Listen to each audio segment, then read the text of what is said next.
No.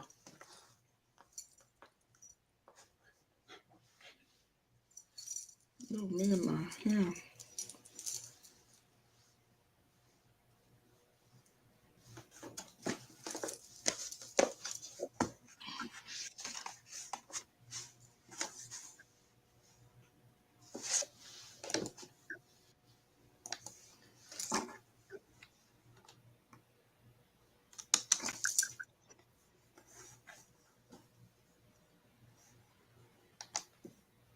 Go and see how it looks on the other side.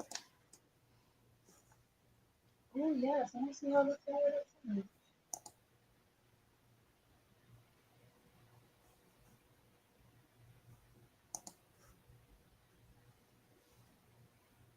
Okay, cool. It looks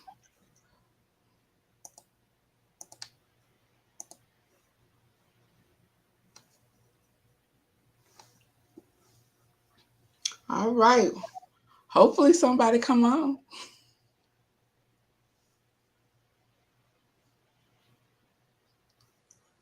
Let me see what it looked like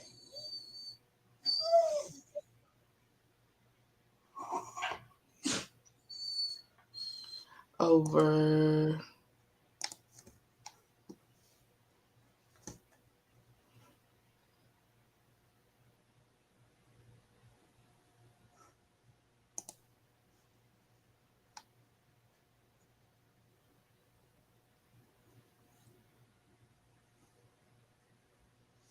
Man, I would have thought we just waiting.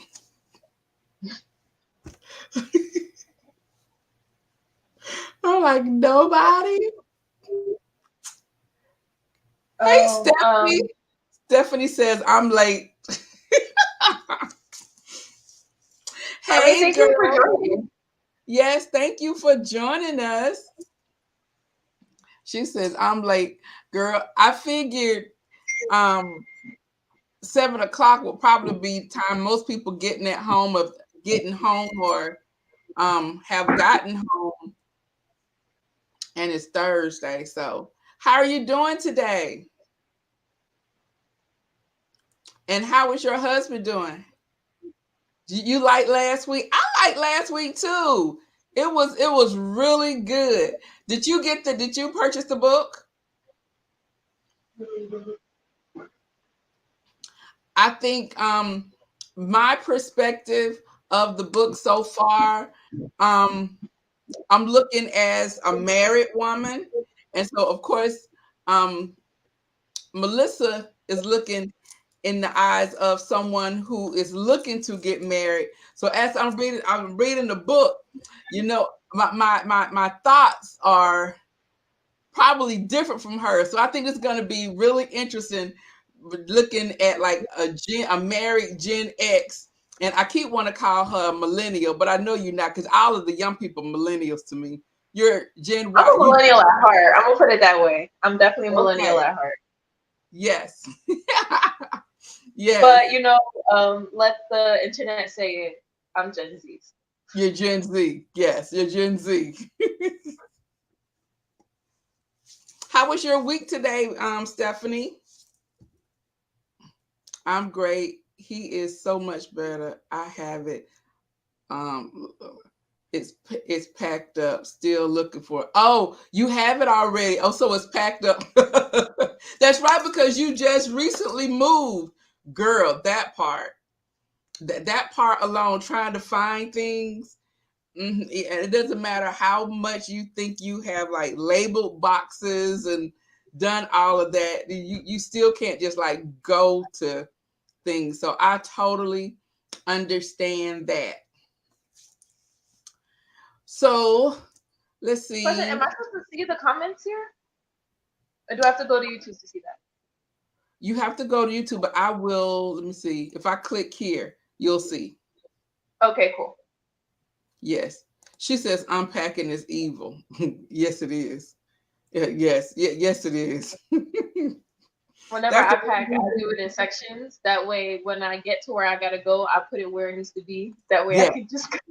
Yes. And that's exactly when we moved here. That's exactly what Mr. B did. I marked what was in it and the rooms because the movers had to move it, and he was like, put it in that room. And so he unpacked right then. He put the bed up then. Anything that would need to go in, he did everything then. So I commend him for that because I wouldn't have done it. I would still be looking through boxes now. It'd be like that. Yes, it does. It does. So we're gonna go ahead and get started, and anybody else gonna join in? Will join in. Stephanie. Um. Oh, let me. I'm gonna put the link here. Stephanie is one who always likes to come on, and she's definitely one who will participate every time. So, it didn't work.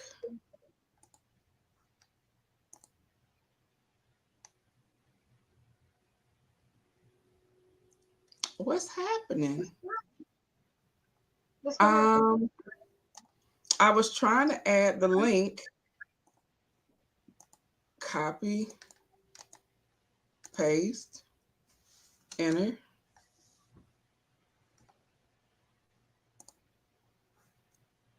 I don't know why it is not allowing me to share the link. Huh.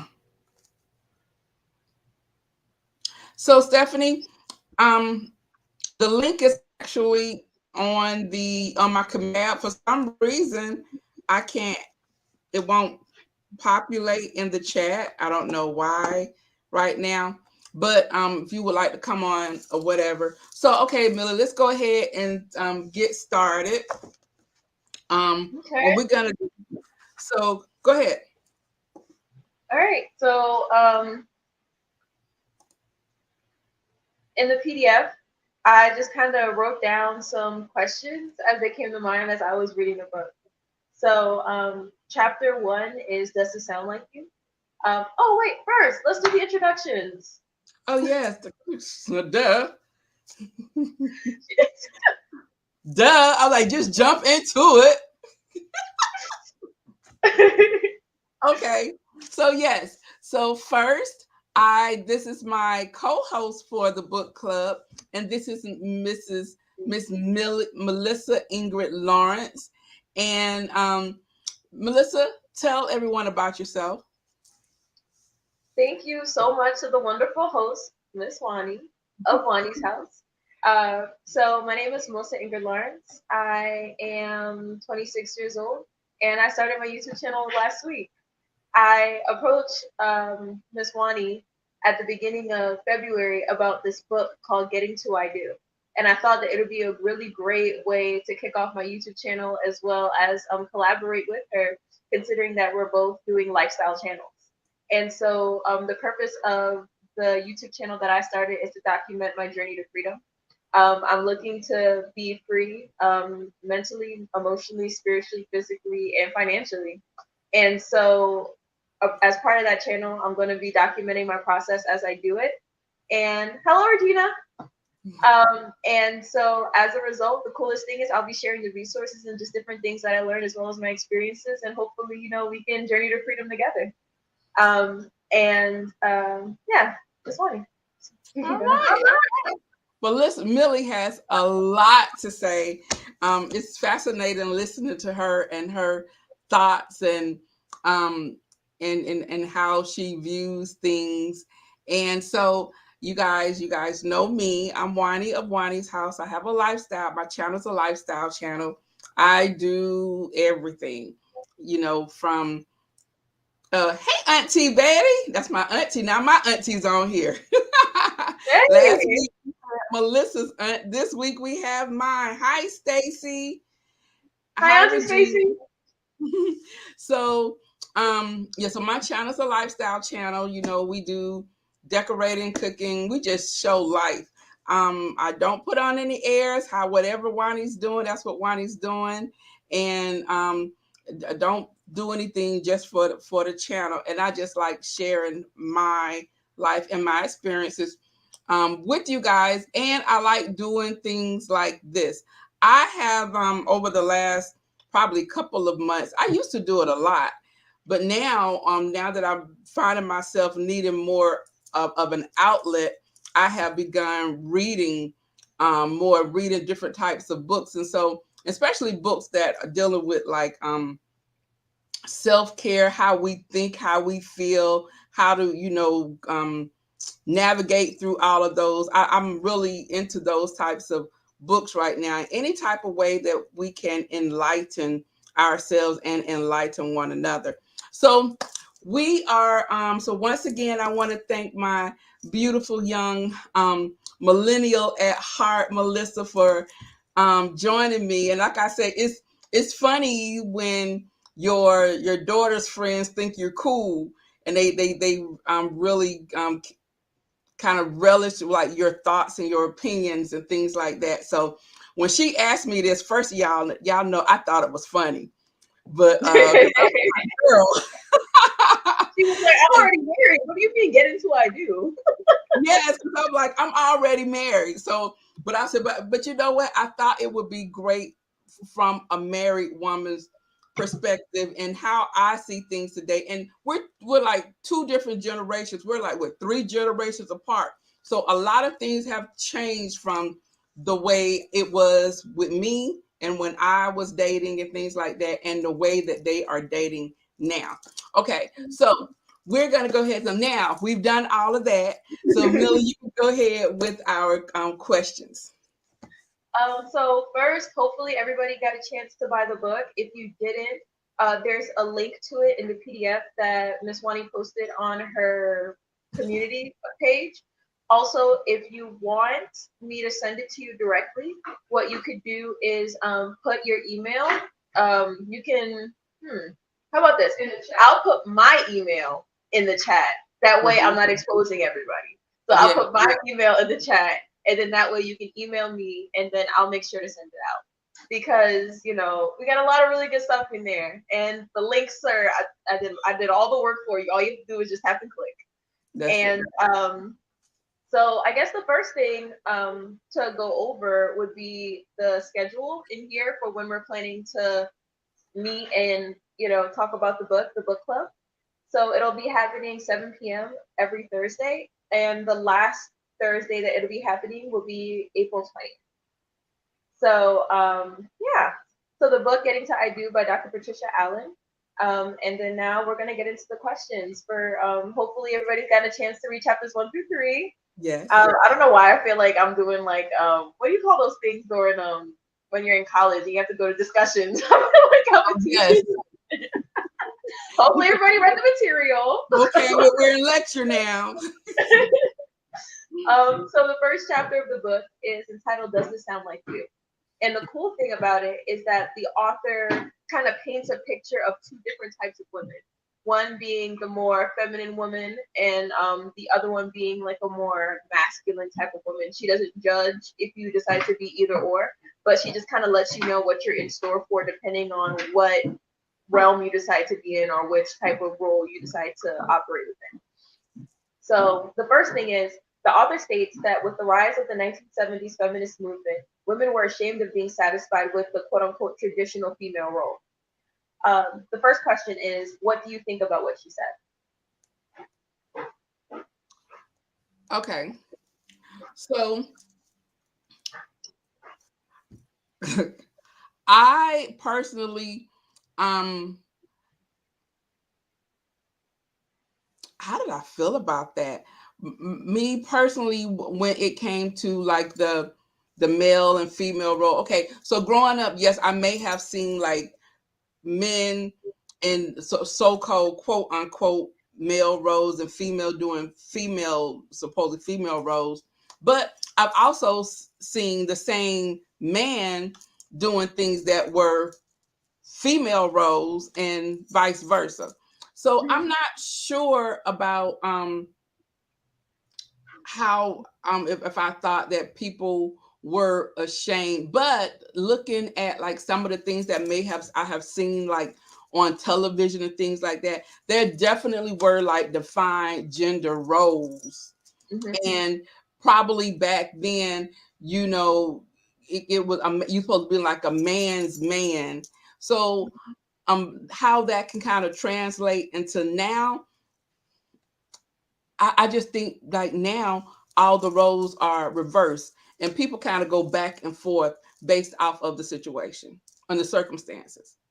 I completely agree with that, and I do feel as if modern, like nowadays, or especially like going to college that I went to GW, George Washington University in DC. Hi, thank you for coming. Um, and when I was in school, it's funny, when I was speaking with my grandmother, she said yes, it did say in the 1970s is when the feminist movement kind of shifted, and then the Mhm. more transitioning to like becoming the more quote unquote modern woman, Mhm. independent woman kind of thing developed. And I remember when I spoke to my grandmother, I think she went to school in the 60s, I believe. She went to college in the 60s, my grandma Lola. And she was saying that when women went to college back then, it wasn't to really graduate with a BS or a PhD or anything else. It was for you to get your MRS. So, and the Yes, and the yes. thing about it is, you went to college to be around eligible bachelors who would be going in the direction that you wanted to go to life in. So I guess more nowadays, when I was in college, if you kind of said that you wanted to be like a stay-at-home wife, or like you didn't want to have a career for yourself, it was kind of looked upon. It was kind of looked upon like, seriously. But I Mhm. think that that's exactly what the author was talking about. That the more traditional female role is not Mhm. looked upon as something that people are supposed to strive towards anymore. And Right. granted, I think it works for who it works for, but far be it for me to judge somebody because that's what they want to do. Right. And even now, when you look at some different cultures, like the what Arab culture, like in Dubai and those Eastern type countries, I remember being in college also, and I remember one of the students. He was from the Emirates, Oh, the UAE. yes, UAE, yes. And so his thing was, um, and he was in America, but of course, he dated American girls, but he could never take an American girl back home. But he knew that when he got back home, there was like certain things that were expected of him. And so, Mm-hmm. and the reason why he did not want to go to university over that way was because he knew a majority of the girls, they were going to get married. They was going to meet somebody to get married, not necessarily like you said to graduate from college and have a career, because majority of the time their path was to get married and be taken care of and have kids and just to be the traditional Yes. yes Yes. wife. Hmm. Did anybody else have something they wanted to share? um Betty said, I feel that white women went to college looking for an educated man who could provide for them. We know we had to provide for ourselves. Now, so that part, and that's probably, and I'm sure that that is definitely true because, and we talked about that a little bit last week where, you know, we were taught to go to college, get a job or whatever, start your career. So, and if you happen to get married and it goes left, you can take care of yourself. And so, and I think one of our viewers from last week, she was kind of leaning towards that when you start talking about like those same roles, and you're adding the fact of being you're dealing with race, because Mm-hmm. exactly based off of your race, your experience is definitely going to be different Mm-hmm. because a lot of white women that they did have the luxury of going to college or becoming stay-at-home wives when we had to go out and work, so we couldn't stay at home with our kids. So I do agree with that also. I do have a question. So when I was in college, I studied biological anthropology, and so like the combining something like relationships and race is something that they would call like intersectionality. So it's where two things intersect, and then you try to analyze what's going on there. So I guess based on the statement that was made by Betty Brown, do you think that it was a situation where white women ended up being taken care of because they have historically been seen as needing to be taken care of?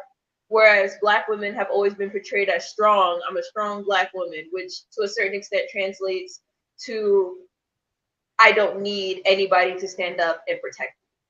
Do you think that it could be possibly because of the way we've been portrayed in society as not needing to be defended and not needing to be taken care of? And that's why maybe it was like programming in our minds because I guess to a certain extent, what you look for is what you're going to find.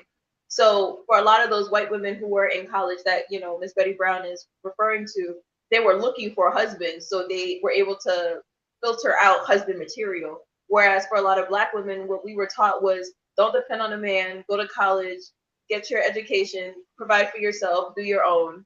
So when we came across people who were quote unquote marriage material, our focus and our mindset was on going where we were going. I know speaking for myself, there was a guy I was talking to in college and he was just trying to see me all the time. And I was like, I'm taking organic chemistry right now. I can't be with you all day. Mm-hmm, mm-hmm. And so, you know, he got upset about that and I had to cut it off because I was like, my mom sent me to college to get a degree. She didn't send me to college to get a boyfriend. So I was like, you know, and I guess it's just one of those things because to a certain extent, his mind was there. But because my focus was on something else, I didn't entertain that opportunity. Do you think that that could be something along those lines? Hmm. Um, I think it can probably be a combination of both. Of I believe that if we were given the opportunity to be at home like that, I'm sure that a lot of us would. But I do believe that a lot of the things were instilled in us is that, you know, you always got to have a plan B. You know, always, you know, planning for what if. You know how they tell you about like life insurance, the things like that. It's better to have it and not need it than need it and not have it. So I Mm-hmm. think it's probably more along those type of lines. But then when you start dealing with things like that, you have to go back and then you have to start talking about how we even got there with the separation of the households and things like that. So all of those other things I think play into, you know, why our views and our experiences are different in how we view things. See, she said the educated housewife who was able to guide and nurture the children in the right direction, a common concept that transcends color. I agree with that. You know, I feel like last week I mentioned that you know I've been spending some time with just like different mentors and things like that. And I know for myself, growing up, anytime I felt as if I wanted to learn better about something, I was very intentional about finding somebody that I know who does it really well, and then like Mm-hmm. being able to learn from them. You know, so for example, the man that I've been speaking to a lot, he's a married man and he was just kind of educating me on like the dating process and just different things like that, what a man like him would be looking for and everything like that. And it's interesting, when it comes to the man's relationship and the woman's relationship in a more traditional sense, the role of the man was to provide, protect, and profess. And the role of the wife in that sort of dynamic was to be the first teacher of the household. So to a certain extent, what you're saying is absolutely right. Being educated in that role is important because if you can't help little Johnny read, how he gonna read?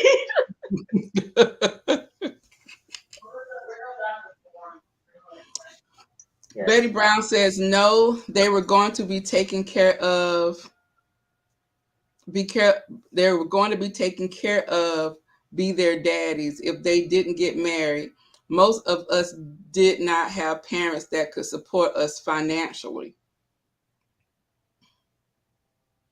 So she No, was they. saying that they were going to be taken care of regardless by their daddies or whatever. And most African Americans, their parents couldn't support them financially, so they had to go out and work. So that Mm, was it. And even if you had probably two parents, then both of them had to go out and work because even mm, once again, you go back and you start looking at the socio-economic factors back then, and even now, um, when you look, when you once again, when you put race in it, we always needed to have two incomes. It was very rare that you could probably make it off of one income. Even when I hear stuff and I look at like Good Times, or I see like old magazines, and you see like you could buy a pair of shoes for like $2 and things, like, you're like, oh my gosh, that was cheap. Yeah, that's cheap to us now. Or when you see like people, they would get paid with $20 a week, and you're like, wow, Yeah. how do they make it? So, Yeah. um, so I can see what Betty Brown is saying here. Let me see. Stacy says, I have several relatives that have degrees but decided to stay home until child rearing was complete. Now, Mhm. I know I've known some people who have done that also, and but I also know some men who are at home and taking care of the kids, and some, the women are out working. It just, once again, though, when you start dealing with like gender roles and what is traditional now, that's traditional, because you see it Yeah. is more often now. Yes. And just going back to the mentorship relationship that I told you that I had a bit ago, like the roles are sort of reversed in that sense, to where you know the traditional roles. You know what I'm saying? And I feel like the coolest thing is, in speaking to both him and his wife, while coming in with tradition is good because it helps people figure out where they're supposed to go. Mm-hmm. Individuals in the relationship can negotiate what they think fits for them. Because not Mm-hmm. everything's going to be cookie cutter. Right. So she said she's talking about in the 70s and 80s. That's her experiences. She graduated in 1973. Okay. Stephanie says, Um, I think it is both. Most Black women know we have to be able to do all. You're not sure if you're going to get married. You're going to meet a man who was able to take care of you. Then she says, but at the end of the day, you have to be able to take care of yourself. I totally agree. Totally agree. And then Betty says she went to college in the 70s. that's cool though, and something to go back to what Stephanie was saying is that especially like in my singleness period, I've been intentional. I've been intentional about building streams of income, because when I get married, I don't want to come in as a liability. I want to come in as an asset. So yeah. Mm-hmm. Because it's interesting, in talking to like a lot of the guys that I've been meeting on like the dating apps, a lot of them view women as liabilities because of the fact that women, I guess, going back to what was said before about the cost of things being more expensive and people's desires being more expensive. So it's one of Mm-hmm. those things where if you want to live a certain lifestyle, be set up in that, so that when that person comes along, you're not waiting for them to live. Mm-hmm. Mm-hmm. And that's why it's important to have your own. Yes. Yes. So you have your own whatever it is that you bring to the table, and that's, like you said, you're not coming in as a liability. So yes, I agree with that about having your own. And then Um, Tori said she came from a time when all the women in her family worked. Yeah. so let me see. We kind of covered that. Are we good to move on in the questions? Yeah. Yeah. Let's go. Okay. The author states that the author states what is involved in a traditional the author states what is involved in a traditional relationship, that marriages are not equal but they are equitable, that there is one president who is in charge of ideas, plans, the quote unquote male energy, and one vice president who is in charge of feelings and veto rights, the female energy. The first question is, have you ever seen a relationship dynamic like that? If so, how did you view it, positively or negatively? Uh, Now that question right there threw me, because I'm like, I never, I don't think I have seen a relationship that was quote unquote like that. Now I have to go back to like I can't. Oh, wait a minute. I have to go back to. Oh, that's Auntie Betty again. Our grandmama taught us to have our own money and always say something that exactly. And we talked about that last week, Auntie Betty. Exactly. So you see, it's been generational. So, but I go back to like my what's grandmama great my great grandmama, and that is her grandmama. Um, would those they had like those types of roles, but it was almost like my great grandmother was the one who kind of made the decision, and that's the way I saw her. Now my great grandfather, I'm sure he had like say in things, but a lot of the times she was the one who made the decision about what was going to happen, how it was going to happen, or whatever. Now, and then once again, it could have been that's the what I saw because she was my great grandmother. But the views, but my aunt, who it was her grandmother, she may have saw it totally different because about time I came along, they were way well in their 70s. And Mm. so the roles could have turned by the time I saw that. So but I'm like but that's how I saw her. I saw her as being very strong. She was very opinionated. She was very funny. They both were very funny. But the energy thing, I think probably a lot of times probably shifted a lot with them. But I do remember her being the more male energy one in the relationship. So, just speaking to something that Miss Betty Brown wrote down, I was actually watching an interview and somebody compared, it was a man, he compared a woman having separate money on the side to financial infidelity. Because if he's given 100% of his upfront, shouldn't she be doing the same thing? And I thought it was interesting to bring up here, especially considering the comment that, you may have your side bank account, but then what if he has his side phone with his side girlfriend? Like both of those are infidelity. I'm just saying what I heard. So I just want to get the opinion on that. We kind of hit on that last week, and I think Stacy was like when she said it was one house, one bank account, one whatever.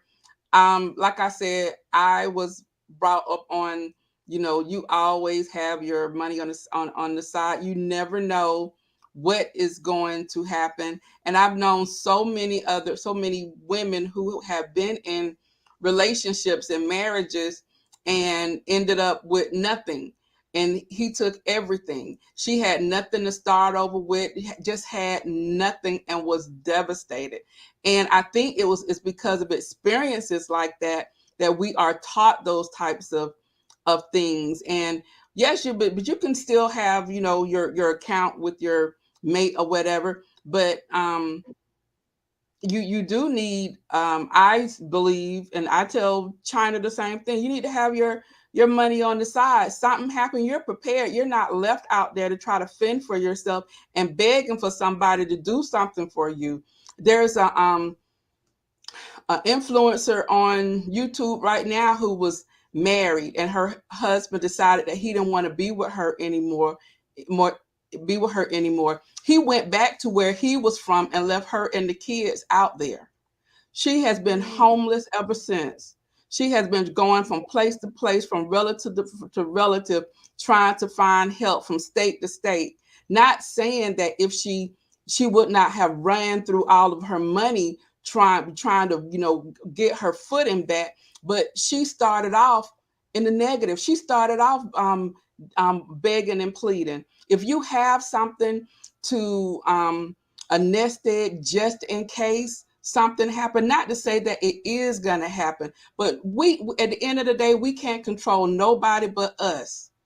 And the outcome is two people who are in a relationship, and then sometimes it's just one. So you just need to be prepared. And if you don't need it, you don't need. You can do whatever you want to do. You want to go shopping, whatever. That's some people have people who watching their bank accounts about what they spend or whatever. Well, if I have my other money here on the side, as long as the bills are paid, whatever. But I don't agree with that being the same as having a chick on the side, because you can be married and have a chick on the side and still pay your bills. I don't. I think that's not fair. That's not a fair equation. Okay. Um. Okay. Miss I Stacy feel like, said, "Go yeah. ahead, go ahead, go ahead." No, I was saying that, and I feel like to a certain extent too. That's why. I mean, I guess Yes. that's why in my mind I'm also intentional about building streams of income. So it's not Mm-hmm. intentionally putting money to the side, but it's so that as I'm experiencing life and going through my marriage, there's a way for me that is providing for what I have to do. Does that make sense? So it's not Mm-hmm. like a separate bank account on the side just in case things go wrong. But I'm a creative person. I'm industrious as well. So it's like there's things that I have in my hand that I can make money with. And I feel Right. like the issue is that most people in their singleness, they're so focused on finding somebody else and getting married as opposed to developing their skills and figuring out what they're good at monetizing. Right. But at the same time, you have to also know that um your you just have to know what you bring it to the table, because once again, people can be whomever they want to be for a short period of time. And she talks about that in here too. I guess we'll get to it later. But they can be whoever they want to be at Yes. any different times, right? And so at the end of the day, I just think that we have to, while we are trying to find the one, we still have to take care of ourselves. And even while we're in the midst of finding the one, we have to shield ourselves, whether that be spiritually, financially, and any other type of connected bond that you're going to make with someone else. But at the same time, don't shortchange or don't try to dumb down your what you bring to the table, but also don't put everything that you bring to the table out there either. So whatever you bring, what happened? Oh no So no. yeah, 'Cause let's get. this one. V. Hey guys, Oh, welcome to our live. Okay, Stephanie said, I'm sorry, V, I forgot. Oh, having your secret nesting is not being unfaithful. I agree. I agree. Because a lot of times I've known situations when the male, I wouldn't go back to choosing the right one in the no. beginning. She said, wouldn't I go back to choosing the right one in the beginning? Because I Wouldn't feel go. like choosing the right person to marry. Mm-hmm. So it's like, and granted, I could be looking at it through like a very naive lens because I haven't had a lot of the experiences that, some other people, especially speaking through their experience and their wisdom is bringing to the table. And Mm-hmm. one thing that, I was realizing is that I was talking to my brother this morning and I was like, a lot of the issues that people deal with long term that is considered adulting is easily fixed. Like if you wait until you're married to have children, then it kind of like avoids a lot of like the baby mama drama and all that kind of stuff. If you're intentional about who you choose to do life with, then you're not dealing with a lot of like the headaches that a lot of people are facing when it comes to relationships. And then if you eat well and exercise regularly, you've knocked out 90% of the healthcare diseases that you experience well into adulthood, as well as certain things like aging and all that kind of stuff. So it's like it goes back to a certain extent. I agree with design and style with Stacy that it will go back to choosing the right one in the beginning because it's kind of like the easy hard principle. If it's easy on the front end, then it'll be hard on the back end. So if you're just okay, I'm gonna get married, and then you just kind of find out all this stuff down the line, as opposed to doing the hard work on the front end and being very specific about who you're choosing, then it's Mm-hmm. easy on the back end because you've already done all the work up front. And granted, as I said, 26. Yeah. So Yeah. Well, this is the thing with that, because we were all 26, And Yeah. at 26, once again, I definitely was not the same person I was at 30, right? Mhm. So choosing the right person, if you choose what you think is the right person right now, may not be the right person at 30, may not be the right person at 35, because we all continue to grow and evolve. Well, most of us anyway. And a lot of times, the mistakes and things that you make right now aren't going to be the same. You wouldn't have made the same choices later on, right? So, this is the time for you to date, get to know yourself, date people, and kind of figure out what you like, what you don't like, what you can tolerate, what you can't tolerate. What are your breaking points? You just not going to deal with this, whatever, those types of things.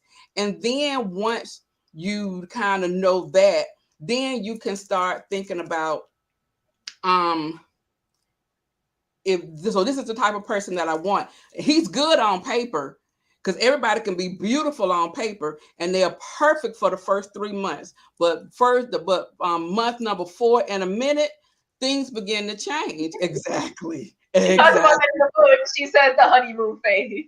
Yes. And I used to say that all the time. I was like, oh my goodness, the first 3 months are amazing. Mhm. But month 4 and an hour, it Four begins. an hour. She Four said and an four. hour. She said 4 months, 1 minute. That's it. It all begins to crumble. So going back to that, choosing the right person, that it's gonna take time, because that also means that you have to figure out who you are also, and you won't be like conforming, because a lot of times, when you first kind of meet somebody, you try to conform to what you think they like, their views or whatever. Then there becomes a time where you just don't care, and I am who I am. You're gonna like it or you're not, and if not, we're gonna move on. It's interesting. I was actually talking to a guy yesterday. We matched on one of the little dating sites. And as a result of getting to talk to him, I was like, oh, I like where his mind is at. We seem to be going in the same direction. And, in speaking to him, he had a couple different questions and everything like that. And essentially what he was saying was, let me try to see. Oh yes. So essentially, like in the span of 12 hours, I was able to realize that we were just not compatible. Like, yes, I like the way that I like what he sound, like what the words that were coming out of his mouth. Like he was very Mhm. intelligent. We could carry a conversation back and forth. But I knew what my non-negotiables were, and my one of my Mhm. non-negotiables was faith. He considered himself to just be spiritual, and I didn't know what that meant. And I asked him what that meant, and he couldn't really tell me what that meant. Mhm. So I was like, especially for what I know that I want my future to be, I need somebody who is strong in that. And so Mhm. when it comes to these things, and then he was saying that how, people, because he was kind of weird about marriage. He was like, how he does and doesn't kind of believe in it. He kept flipping back and forth.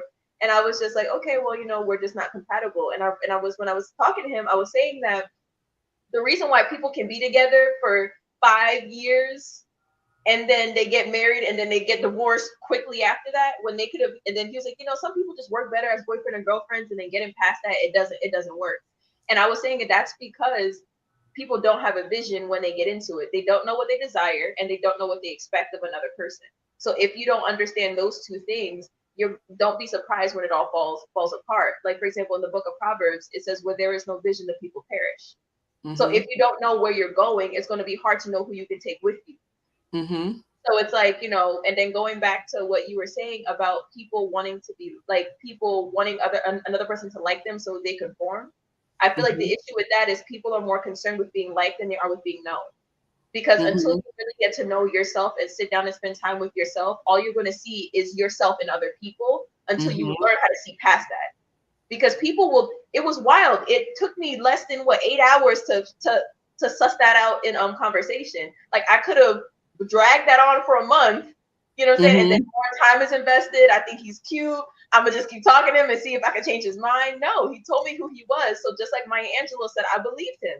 Yes, I totally agree with that too. because I listen to what people say, especially men, It will because tell men you. tell you a lot and they don't even realize they telling you. But a lot of times what women do, we hear what we want to hear. And so you have to really listen and discern what a man is telling you, because he's really telling you how he Yeah, feels about you, the situation, everything is what he wants. And if it doesn't align with what you want to go with, don't try to manipulate the road, girl. You need to just turn. yeah. Just For just example, turn. yeah. For example, it Yeah. says like out of the abundance of the heart, the mouth speaks. So people Mm. will tell you about their heart. They will tell you about themselves. You just gotta listen. Yes. So Yeah, let's get, hey Leela. Leila. Leela said a close friend it was in what she thought was a loving, successful marriage for nearly 20 years. He was loving and they built a great life together. Then during COVID, he said he wanted a divorce. Now, is it? Oh my goodness, wasn't that so many people's story during COVID? Because and I thought about that because Mr. B and I actually was talking about that during COVID, because I think that was during that time, y'all. That was the one time in history that we were all just confined in one bubble. Everybody was in their own bubble. And that person who you chose, you didn't have to be with them normally for 24 hours, 7 days a week. Oh my goodness. Things that you didn't realize bothered you, and he did or she did bothered the heck out of you right now. And your whole views of, you know, that person changed. And so we talked about that because it was so many people who were like, after this is over, I want a divorce. I don't like you. I don't like you. I don't like you like that. Oh, here is Stephanie. Hey Hey, y'all. hey. Hey. I Yes. was So gonna comment on what you were talking about, the COVID and the divorce. yes, girl. A lot of people never had that much time to spend with the individual. They were Mm-hmm. always at work, always doing something else, always off with the kids, always busy. So when Mm-hmm. COVID came, you were Mm, forced to be at home with your children and your spouse mm. 24/7. And you didn't And like then they neither one come. of them. That's it. And a lot of them couldn't handle the fact of the kids and what the kids were doing, or the wife was doing, or what the husband was doing, because you hadn't spent that much time with them to see what they were like. Mm-hmm. And now you're at COVID, you're at home 24/7 with this person who scratch their butt when they go to sleep, or fart all day long, and don't want to tend to the kids, want to mess up dishes, want to throw clothes here and there. And when you tell them to pick them up, they go to screaming and hollering. And but you don't tell the kids to do this. You only picking at me. Well, you don't tell me this and da da da. I want my dinner cooked like this. Well, then you cook your dinner. And a lot of people were getting divorces. Divorce rate tripled during COVID. There were husbands that walked off and left their wives home with a house full of kids, and she wasn't working. There Mm-hmm. were wives that left their husbands with the children and went out by her business. So it Mm-hmm. was so much that came through with COVID that people did not realize that, hey, I have to like my spouse. Mm-hmm. Not just the money they bring home or what they do on a day-to-day basis to take care of home. I have to like them. I have to have a conversation with them. I have to be able to sit in a room with them and look at a movie or a TV show without thinking about killing I'm thinking about killing them. them. Girl, some And of that's them, what someone was I'm saying doing. that that was the roughest time of their marriage is being at home 24/7 for all that time because of COVID with their Mm, spouse. mm, mm, mm. And they never been at home that long with their spouse before alone and with their children alone. Mhm. They were ready for to get those kids out the house, open the Yes, schools up. Please yes, let him go back to work. Yes. yes. There were so many people saying, please let them go to work. Please let them call them into the office. Please open up the school so these kids can get out of my hair. But Mm-hmm. nobody ever spent 4 months straight at Mm, home with their spouse and children without being able to go anywhere, yes. without having some outside activity. So Yes. a lot of marriages died because of COVID because they realized I don't like you. I don't like you. I don't like you at Isn't all. that something?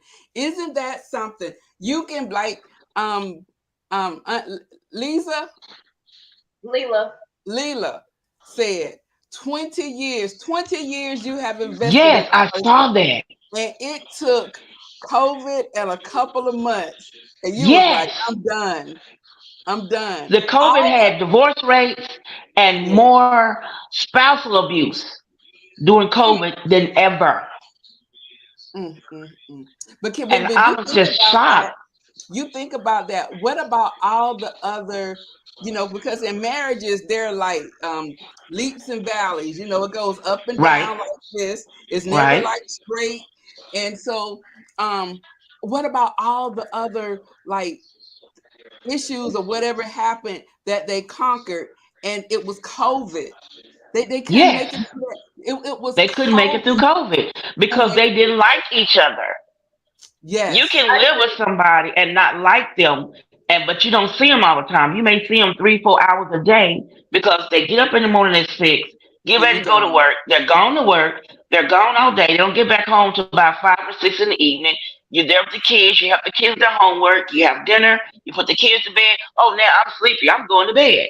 You don't have but maybe 2, 3 hours with that spouse a day, if that Hmm. much. And on the weekend, it's taking the kids to activities, or I'm going to play golf, or I'm Hmm. going to the beauty shop. You're never home Hmm. more than 5 hours straight with your spouse. Hmm. And COVID, they were forced to. And so my aunt Betty said that she knows a lot of people who got closer during COVID.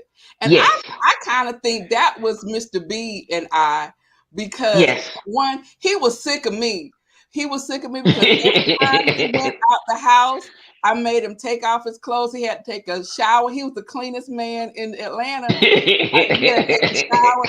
So he was like, you know what? I'm not going nowhere. And we literally sat up here and we binge watched everything.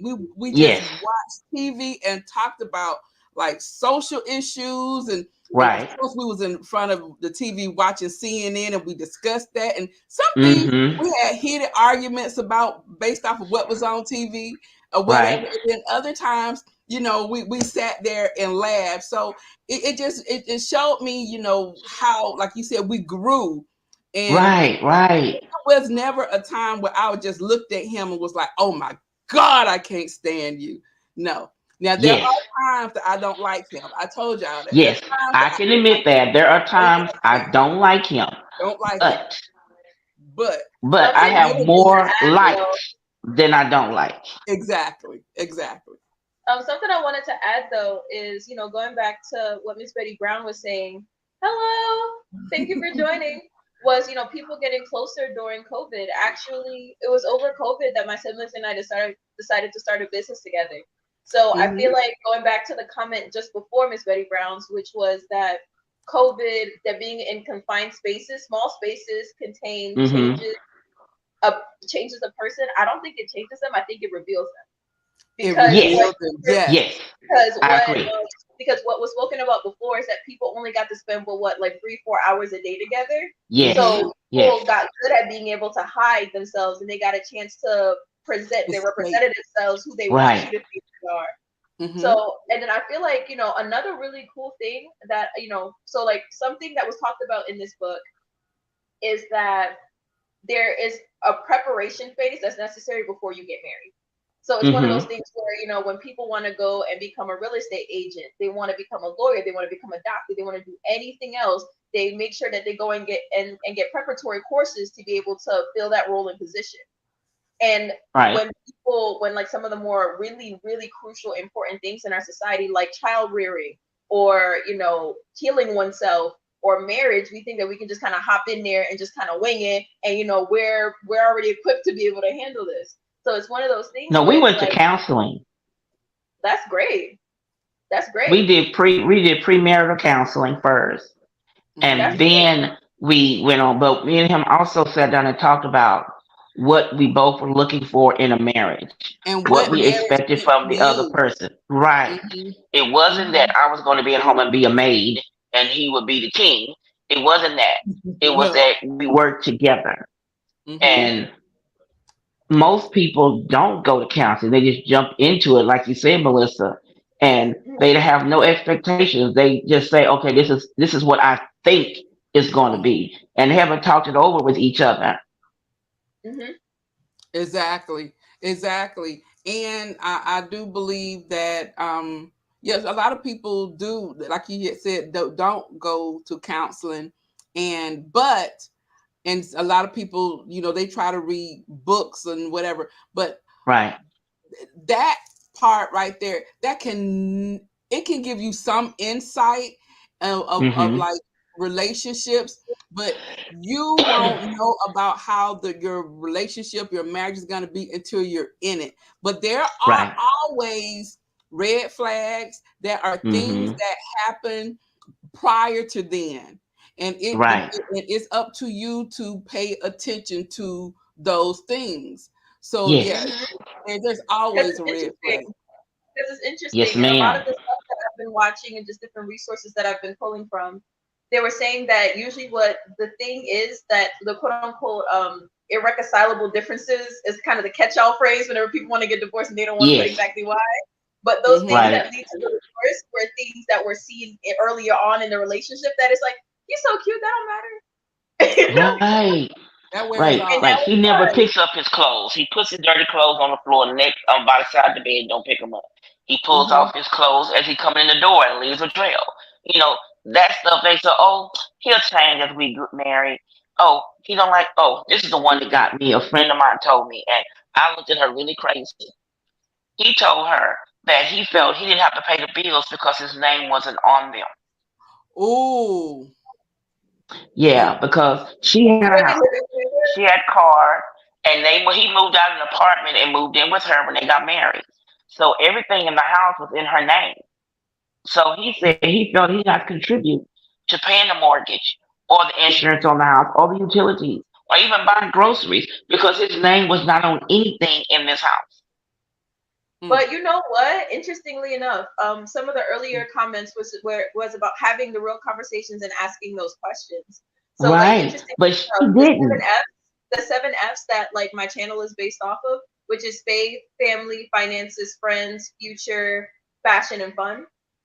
Right. These are the things. These are the types of questions that I also ask people to get an idea of their heart and who they are as a person.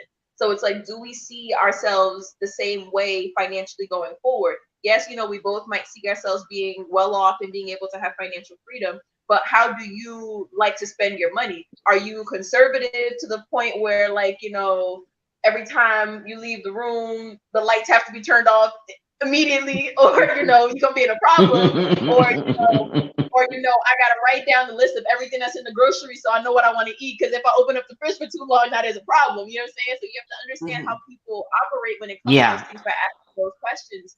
And also not just asking them the questions, meet their family and friends and ask them those questions.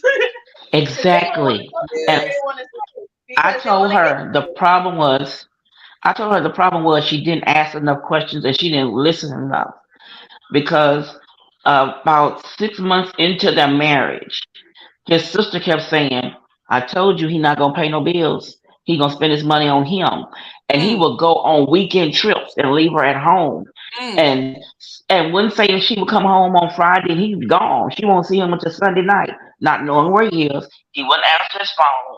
She couldn't. She didn't know what was going on. Then he come back. Oh, I went to Vegas for the weekend, or no, I flew to Miami for the weekend. But you have Mm. a wife now.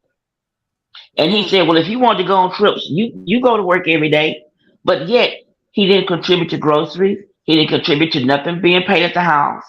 He went and bought him a brand new sports car. He's paying his Mm. car note, but there was nothing else he was paying at the house. But he expected her to cook dinner every day and have his Mm. meal ready when he came home from work.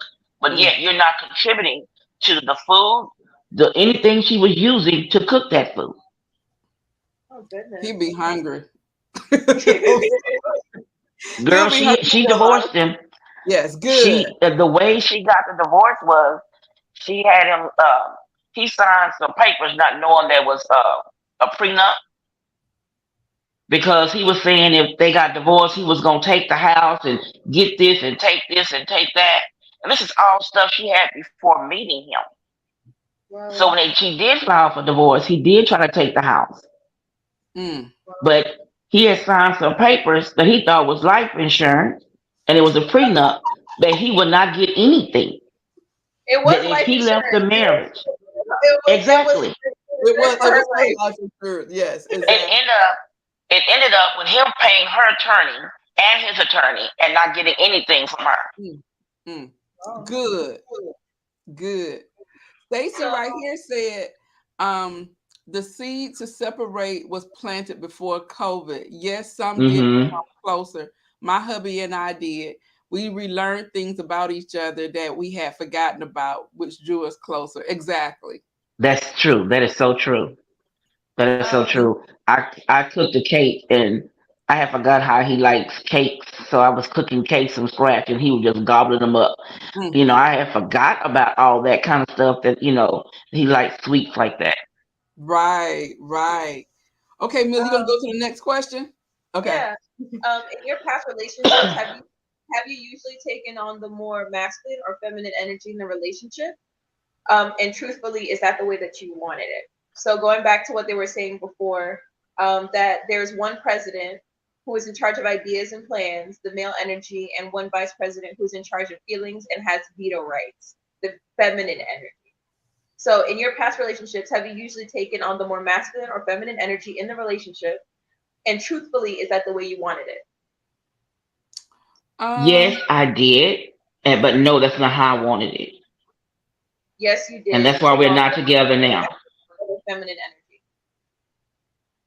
Because I wanted to be the woman. I wanted to be the wife to sit in the passenger seat. I didn't want to be the husband that did all the driving. Okay. And that's why we're not together now. And my husband that I'm with now, I sit in the passenger seat and he does the driving. mm-hmm. Stacy said, "Where was her self-esteem?" I know, Stacy, because it was like, goodness, she took a lot. She You Yeah, took got a it she lot back in did. the life before insurance she policy? finally. Yeah, she took a lot before she was like, "I'm done." Yeah, my patience is not that good. Yes, yes. Um, guys, I'm putting the link in the chat over here, so you can click the link if you would like to come on up if you have something that you want to share. Um, I'm let's gonna step down so somebody else can step in. Okay, thank you, Stephanie. Leela, oh, right here. Leela said, in my opinion, that is what happens when society places such an emphasis on being married. Women start feeling pressure to marry anyone just to say they have a husband. Oh my goodness, that is so true. Because I do have, I've had people be like, "Well, you can't understand because you're married," or they would put you in a box because they think you're married. And I, I tell people all the time, you guys have heard me say it plenty of time. Marriage is hard. It is hard, and like my aunt said, you have to work at making it work. Because sometimes I tell you, if Mr. B, he can go and stand in the driveway, and I can run him right on over. I'm just like, I'm just like, dude. Listen, they got proof now. Oh, but then there's like, but it is hard, but you have to really work at it. And so a lot of times, and especially people, they have these views of what it is or how it's going to be, and then when it's not like that, all the time, because it's never like that all the time, they want to be done. It's They interesting. So I heard it put like this once, where they were saying that the issue with marriage isn't marriage. The issue with marriage is singleness. That if we use our single periods right and we make sure that we heal ourselves in the way that we need to be healed, it'll be easier for us to find the person that best complements where we're going next. So that when we get married, So they were like, if we fix singleness, then we'll fix marriage. If we fix marriage, then we'll fix discipleship, i.e., like being able to grow and rear children. And then once we fix that, we'll fix our society as a whole, because all those children are just byproducts of the households that they came from. So what you end up having is people who didn't use their singleness periods to really heal themselves. You have broken people coming together. And similar to if I shattered this glass right here, when you handle broken things, you're liable to get cut and bleed. So now you're bleeding all over your children who had no type of say in being brought into this world. And then as they grow up now, they're broken and they're cutting other people too. So it's one of those things where the emphasis in our society should not be on marriage. It should be on singleness and like actually taking the time to make yourself as best as possible for that, if that's what you desire. It's interesting. I think there was this interview with Mary J. Blige where she was saying that she never got married. Maybe she did get married, but that she never ended up having children because there was still too much that she needed to work on for herself to bring somebody else into this world and subject them to that. And I think that that's a really mature place to come from, to recognize I have way too much to work on for myself to be bringing people into this situation. Right. But the thing about what I want to say about that is that like what Leela is saying, women start feeling pressured to marry anyone just to say they have a husband. But we also have to be okay with not being married. Yeah. You have to be okay with because it may not happen. And so I have a and especially and sometimes I think it can be more difficult for educated Black women as far as being married. But I think that also goes into the same thing with Hispanic women of color, because I have a girlfriend. She's Hispanic, very highly educated, well on with her career and things like that. And the people that she dated either were trying to manipulate her for money. They were never on her status, right? So the guys who she would date, they were intimidated by her status and her success, right? But then when she went to date a guy who was on her status financially, as far as education and things like that, he was intimidated too, because that's not what he wanted. He wanted someone who was a little bit down here. And so her grandmother, I remember she came to me and she was crying because she had broke up with this guy. And she was like, her grandmother was like, she hates this day, the day and time of now, because none of her granddaughters will be married because she felt that they were too independent. And so she was like, none of you guys will ever be married. Now, what it did not happen. My girlfriend isn't married. She's 50 now. This was when I was 28 and she was 25. And so even now, but now, I'm sure there are times she probably wish she had somebody who, to travel with, because she travels a lot, like I stated, and she's very well off. But she just never could find anyone who appreciated, like you said, what she brought to the table, and it wasn't either intimidated left or right. He wasn't where she was, so she dated like below where she was. He was intimidated, but he liked the benefits that came with her, the travel, the money, the lifestyle, or whatever. But but once again, he's a Hispanic man, so then you're dealing with the machismo. You're dealing with all those types of ego issues, and then you're dealing with the other man who graduated from the same university, had the same type of degree she did, but brought home just about the same or more money that she did, but still didn't find her as an equal because she's still too independent.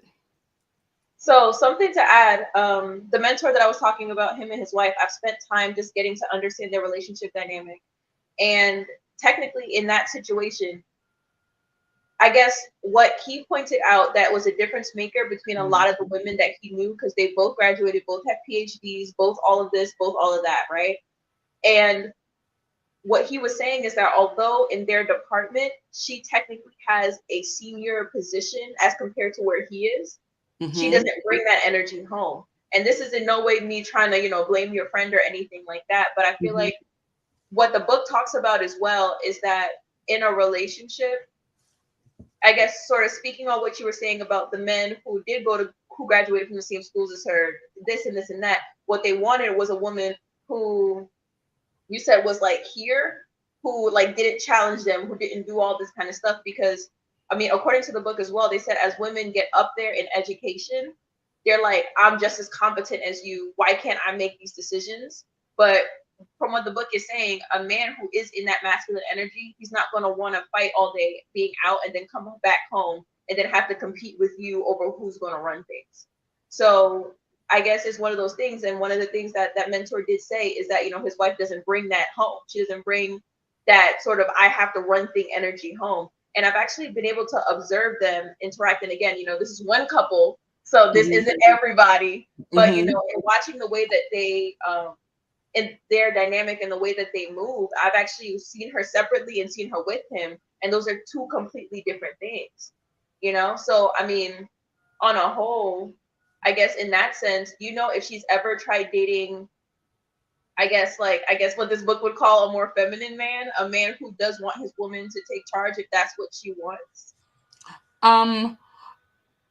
I have seen her because once again, she is a traditional Latina Hispanic woman. So she goes back to the traditions. She wants the husband to be, like the leader, because that's how she was brought up, right? But once again, she also came from the type of family, her and her siblings were the first generation American Hispanics in America. So they were the first generation, right? So that goes to why she was pushed to excel, because they're really big on like their culture. So they hold on to their culture, but they really big on like education. So she was pushed to excel in her education, excel in her career and all these other things. But she also saw and wanted the traditional Hispanic Mexican marriage. Okay. But looking at her and where she came from and what that had available to her, she couldn't really date another Hispanic guy, because once again he had those masculine type roles, and where she went into the office or whatever, and he more than likely may have done some type of like blue collar work or whatever, and that was fine with her. But you're dealing with the traditional thing, so it wasn't okay with him. So so there was times I kind of saw like she would kind of like pull back a little bit, when she was with that one particular person. But it still wasn't enough, because at the end of the day, she still was who she was. She still made majority of the money.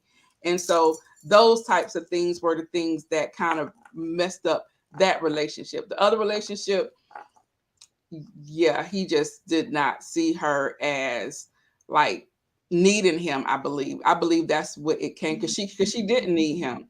She liked his company and doing things and traveling, but as far as her needing him financially or for anything, she didn't. She brought her You know own what? to. We gotta get some men on here. We gotta get some men on It here. would be great to have men on I'm gonna here. put out some feelers, because it would be really good to take what's being said in this book, because us sitting here, women going back and forth, yeah.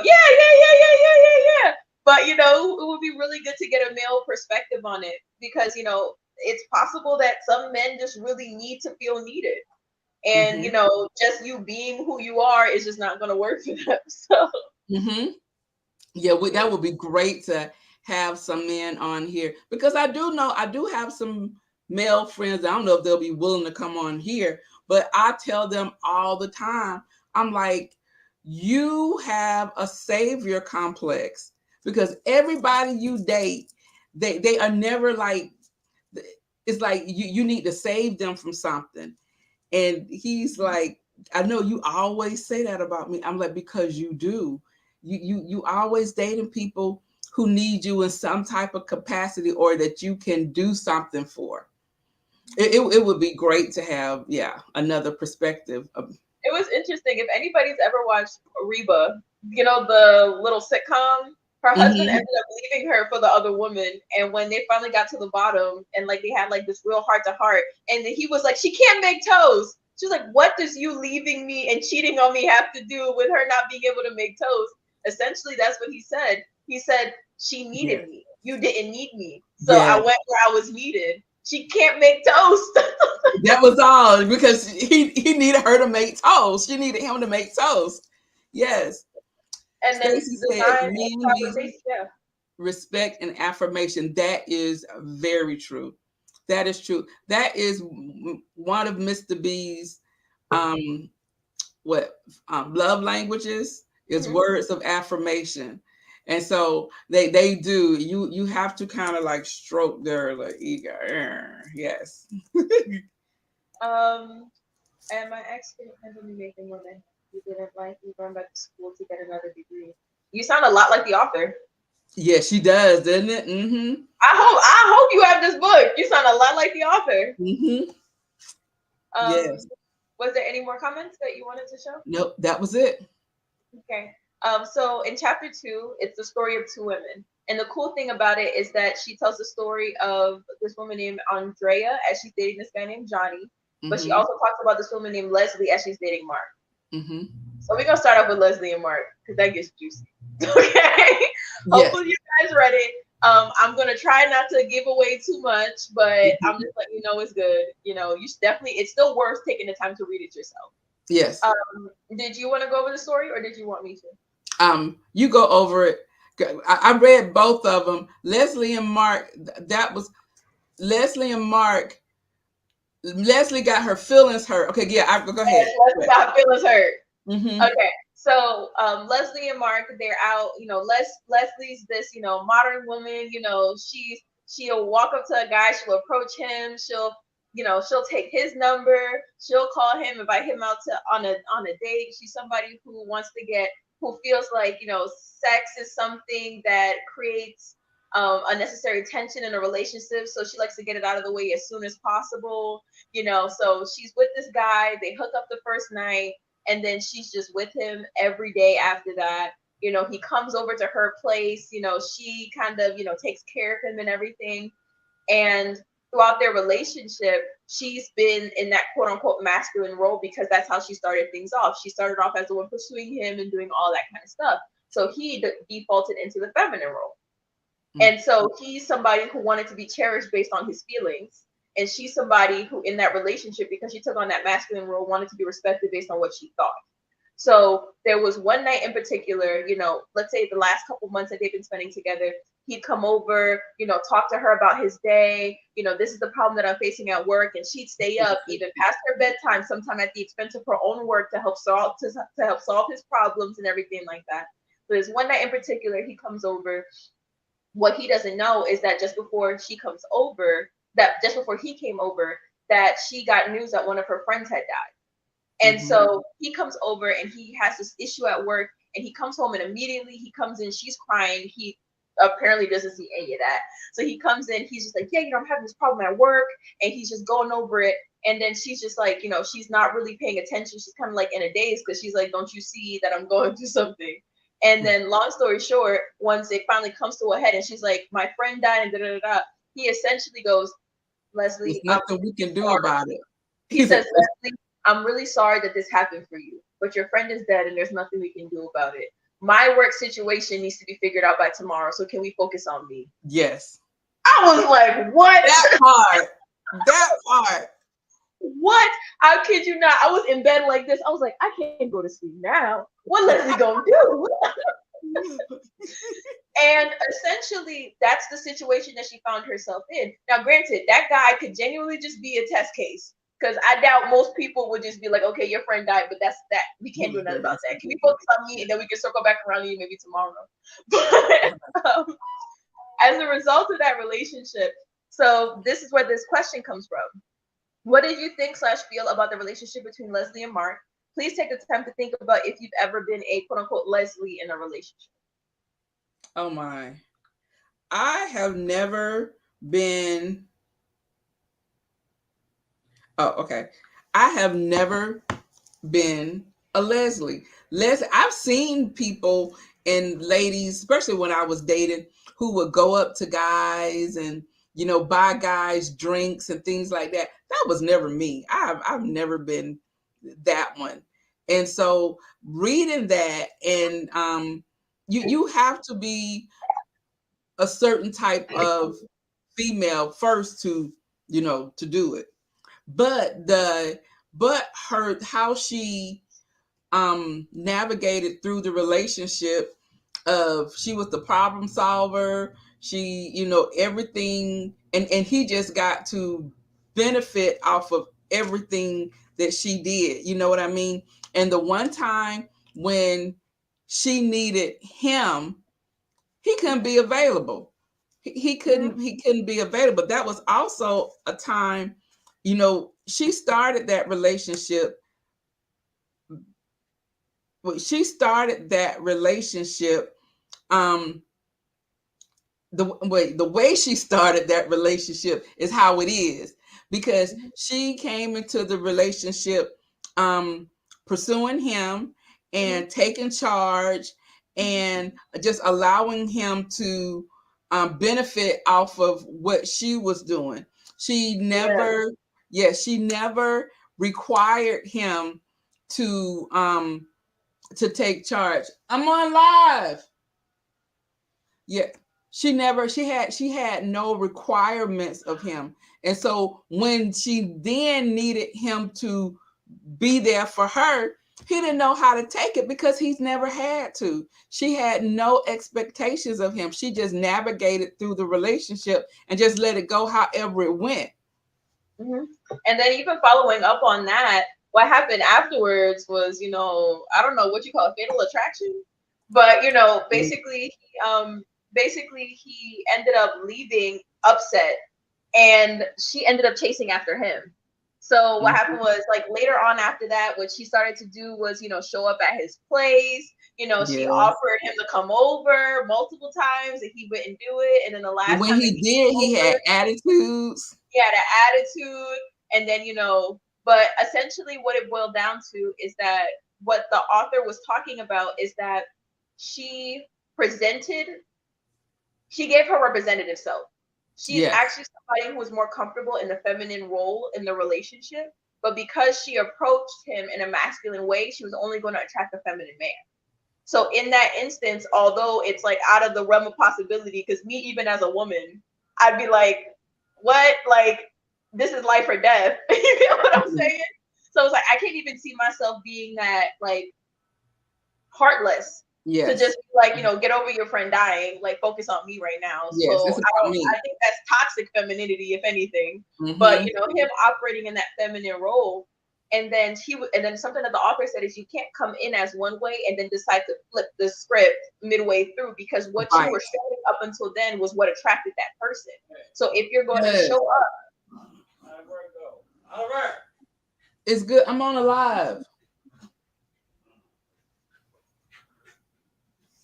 Hey, Mr. B. Yeah. They're in a car. Yeah. In a car. So because she presented herself to be one way up front, you can't then later flip the script and expect somebody to then follow suit afterwards. And another really, really, really good thing that the author mentioned is that you can tell the difference between a feminine man and a feminine man and a masculine man. Because a feminine man is showing up in a space looking to see what he can get or how he can be served. Whereas a masculine man is going to show up looking for how he can serve.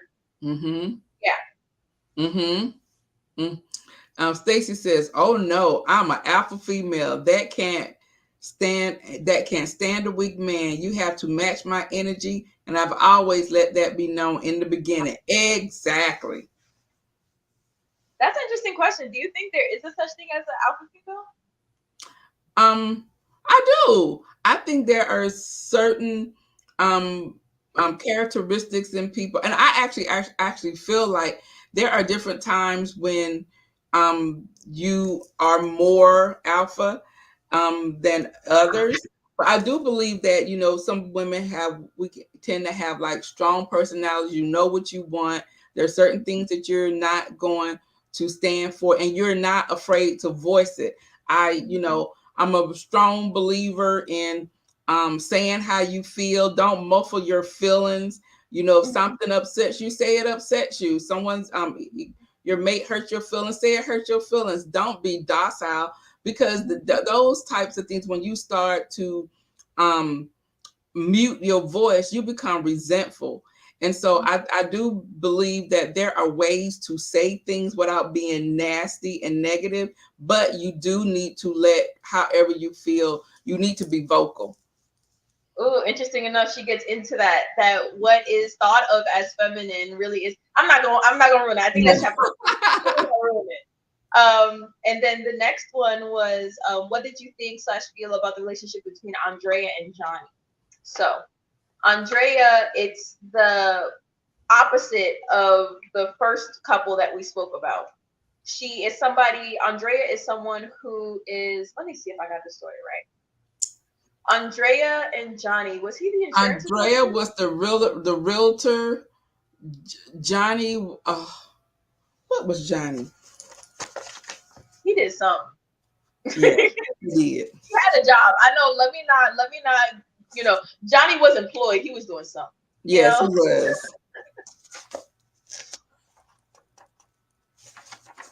Go ahead. Long story short, when Johnny approached Andrea, he kind of let it be known that he wanted to be the one that took charge in the relationship. And then slowly but surely, because she liked him, what she did is she just kind of pretended to be, the docile female in the relationship. And then over a time, her more masculine nature started to show its face. And that turned him off. And so, after a while, her deciding to be the one to plan their social life, her deciding to be the one to ask him out to do things, and being the one to initiate certain things and doing all that kind of stuff. And as a result, he ended up leaving her. And the good thing about both the situations with Leslie and Andrea, the two women, is that because they found out who they naturally wanted to be as a result of being in those relationships, what they did is they then found people who were willing to operate in the way that they wanted them to. So, for example, Leslie, I think they said that Leslie ended up finding a man who wanted to. He was an artist. He was an artist. Yes. He was an artist. So Leslie ended up marrying somebody who wanted to take on more of the masculine role, and then Andrea ended up marrying somebody who was comfortable taking on the feminine role. And they lived completely happy lives because that's the way that she naturally was. And one really cool thing about this book is that there's a lot of really cool things about this book, but what she was saying is that it's not a bad thing if you decide to be the masculine man, like the masculine female. It's just understand who you're naturally built to be, and then be comfortable sustaining that throughout the entire relationship, because that's who you presented yourself to be.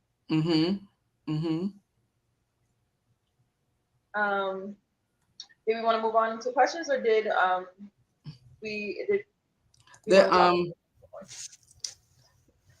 Leela said alpha female doesn't mean a domineering, emasculating female. I totally agree.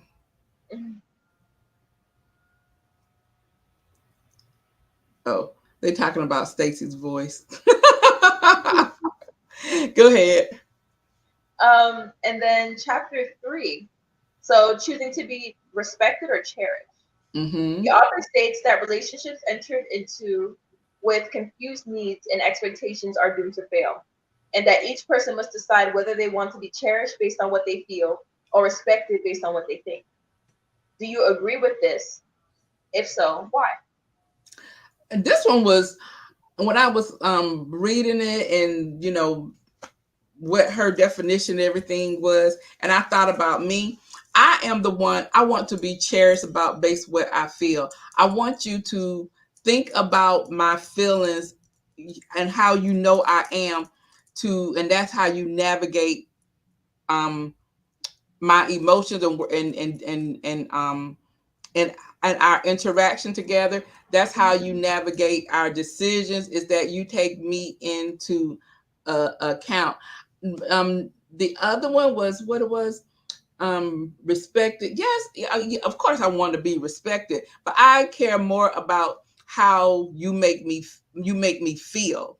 Mm-hmm. So, you can respect me and dog me with your tone, or whatever. It's all about how I'm feeling at about everything, how I'm feeling about you, how I'm feeling about us, and what your words mean to me. I'm definitely one of those types of people that I am motivated, or I'm really into what you say and how you like how your words make me feel. I'm that person.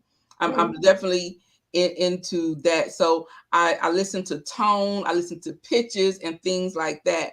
And so I when she was speaking about that, and I've realized that in my relationships that I've had in the past, I've had both people who kind of like um respected, what I how I felt and how I with the views that I brought to the relationship. And then in those types of situations, with that situation, I seemed like I may have been the more masculine one, and he was more was more had more like a feminine, or not necessarily feminine qualities, but he just pretty much just let me do whatever I wanted to do, right? And so and there was like one particular instance was we used to always go out. Someone used to date years ago. I think I was in college, and but every time I would leave, we would have fun, we would go out, we would do things, but every time it was time for me to leave, he would cry. And at first I thought it was cute, but that stuff got old. So I was just like, wow, and at first I thought it was cool that he was in touch with his emotions. But then when it started happening all the time, I was just like, okay, is there That's like an manipulative. emotional imbalance? Is something going on? You know, Yeah. so I don't know. That was triggering too, but that didn't last long. Actually, let me think about that, because I was just like, that sounds kind of manipulative, and it's Mhm. possible. Question: is it still manipulation if the person isn't conscious of them actually trying to like ventriloquist doll you? Uh, Is it manipulation? Does manipulation have to be intentional? Uh, Good question. Does it? Asking it. So, y'all, does Yeah. manipulation have to be intentional? Can you unintentionally manipulate somebody? Because Like, are they still at fault if it's unintentional? Because there's two things that come to mind, right? Either he was intentionally doing it so that he can keep you like this, or he had mommy issues, and therefore, whenever you tried to leave, it kind of triggered him. So it's like, oh is it still gosh, manipulation if he's not intentionally trying to control you? oh my god, oh my goodness. You know what I'm saying? Because there's two Yes, things. 'Cause at first, I was like, "Ooh, that's manipulative," but I was like, "Is it manipulation if they're not Le- aware? That's why they Leela do it." said that was passive energy. Okay, so he's passive aggressive. That's what we gonna Yes, call it. passive. Yes, yeah, because he almost got me. So, oh, he's so in tune with his emotions. I think like on the third time, I was like, dude, Listen, I'm I'm about to go out. I don't know what you about to do, but I'm about to go out. about to go. Yes. Um, did you have any more comments? No. Okay. So Stacy wants to know, where did he learn that behavior? Good question. I know, huh? Good question. And did he try that with me because it's worked before? And mm, yes, mm, Von Duster said he's soft.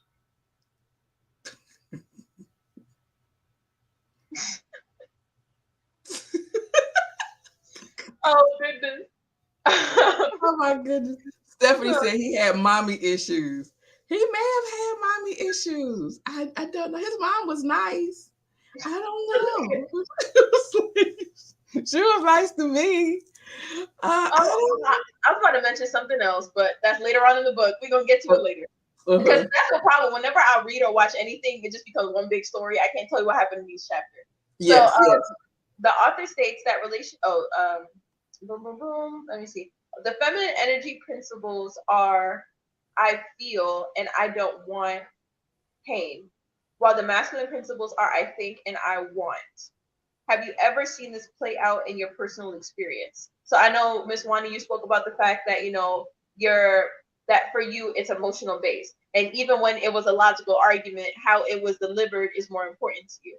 Which is Exactly. interesting because when I talk to my brothers, they say they don't care about how the delivery comes if the message is good. Or like for example, like they don't care about all the energy that a guy like comes at them with that rah rah. They call it that rah rah. Mm-hmm. There was like they don't care about that rah rah or that jaw jacking. So jaw jacking is like when guys are talking at the side of their neck Uh-huh. because they were like at the end of the day what they assess is can you beat me, like are you an actual threat, and if you're not an actual threat then they ignore it and they keep about their way. So it's Uh-huh. interesting how women view things versus how men view things because for Mm-hmm. my brothers it's completely logical, like it's all logic, and Mm-hmm. like for like most women it's a lot more like emotional, so It's it's interesting. emotional. Yeah, so it's like it's interesting. So like the book even talks about that the feminine energy principles are I feel and I don't want pain. So more often Mm-hmm. than not, a woman being in that vice president role where she is in charge of emotions, but she also has veto power. So for example, if he brings I want to do this or I think we should be doing this, you're I don't feel good about this. So it's like I don't want pain. It's not like, and it's interesting. Now I just realized it that the feminine principles that she brings in this book, it's not I want to do this, it's I just don't want to do that. Which I think is Mm-hmm. important because if you choose the right partner and you guys both know and agree that you're going along the same path, it's easy then to be able to maybe, and granted, this is just me thinking right now on the spot. So let me know what you guys think.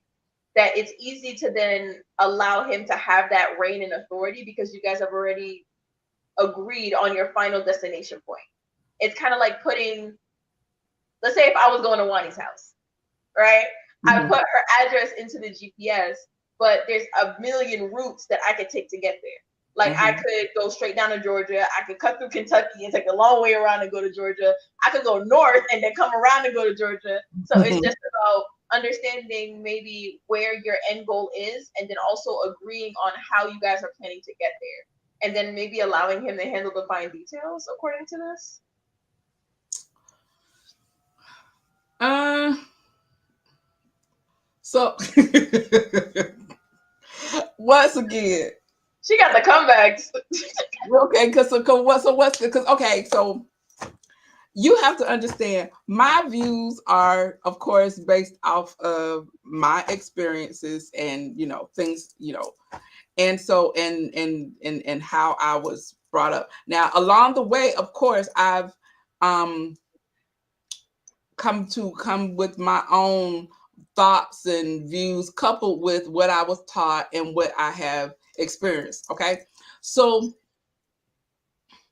like you said, there are many ways to get to the final destination, right? And although we can talk about what we want and how we want to get there, um, you might have to go um, various routes to get to the final destination. Not saying just because he said that this is the way we're going to go, that doesn't necessarily mean that that is the right way to go to get to the final destination. So I'm of the thought of we need to agree, and that meaning me having a voice in what the outcome is going to be, because I'm just not going to do it just because you say we going this way, but because we're going this way. I'm the type of person, if this is what we're going to do, I need to have a plan. I'm an event planner. I need to have a plan. I need to know this is the final destination. How we going to get there? Tell me how we're going to get there. And if there's things that I can add to get us to where we want to be, my my opinions and my knowledge should be taken into consideration, not just because you are the male masculine role and because you say it, so that's the way it's going to be. Because you also have to, once again, it comes back to me, my feelings. I need to feel like I am being heard. Mhm. I have to feel like that you are taking me and my views and my everything, my being into consideration for the final decision.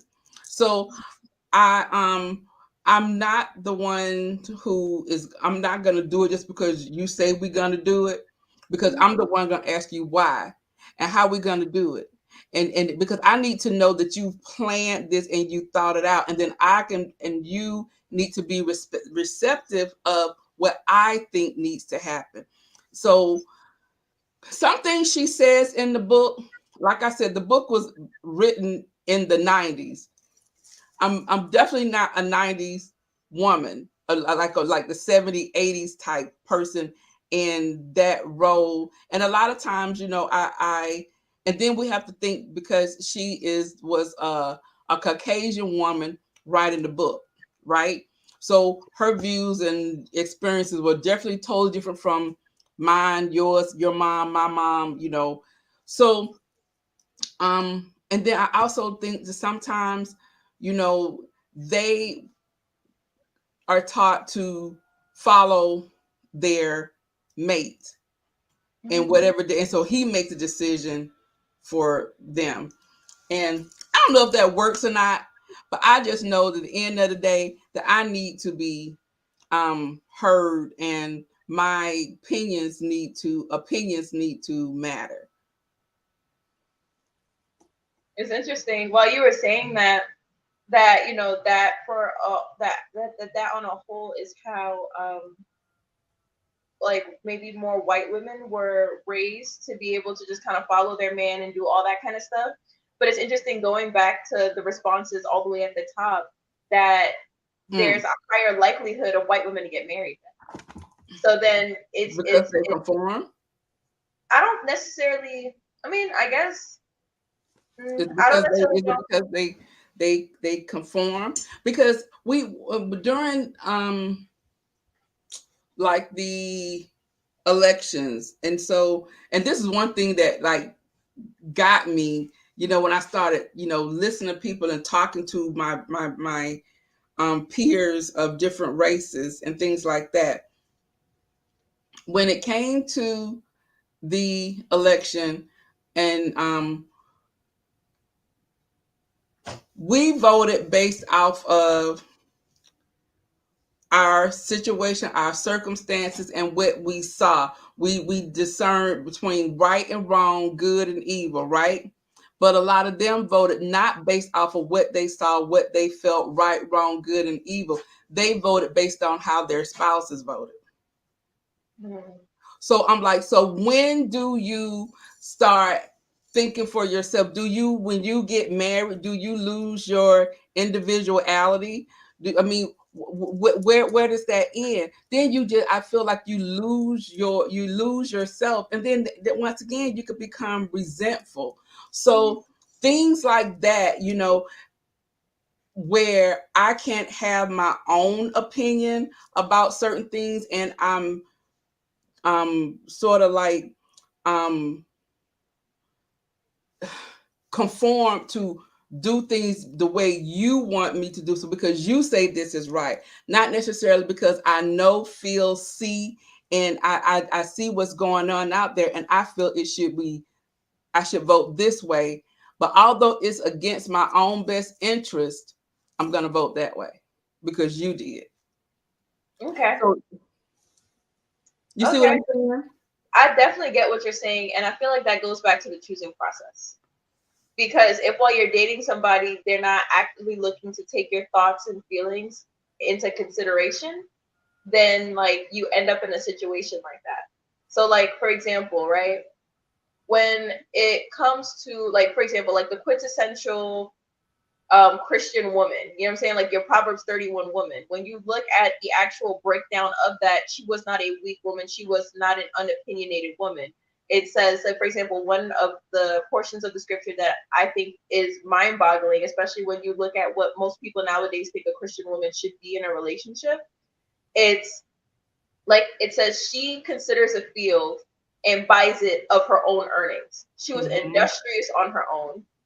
It didn't say that she asked her husband if she could look at the field, and then she asked her husband if she could take some of her money and go buy it, or if she asked him for some money. According to the way the scriptures laid out, she had her own money.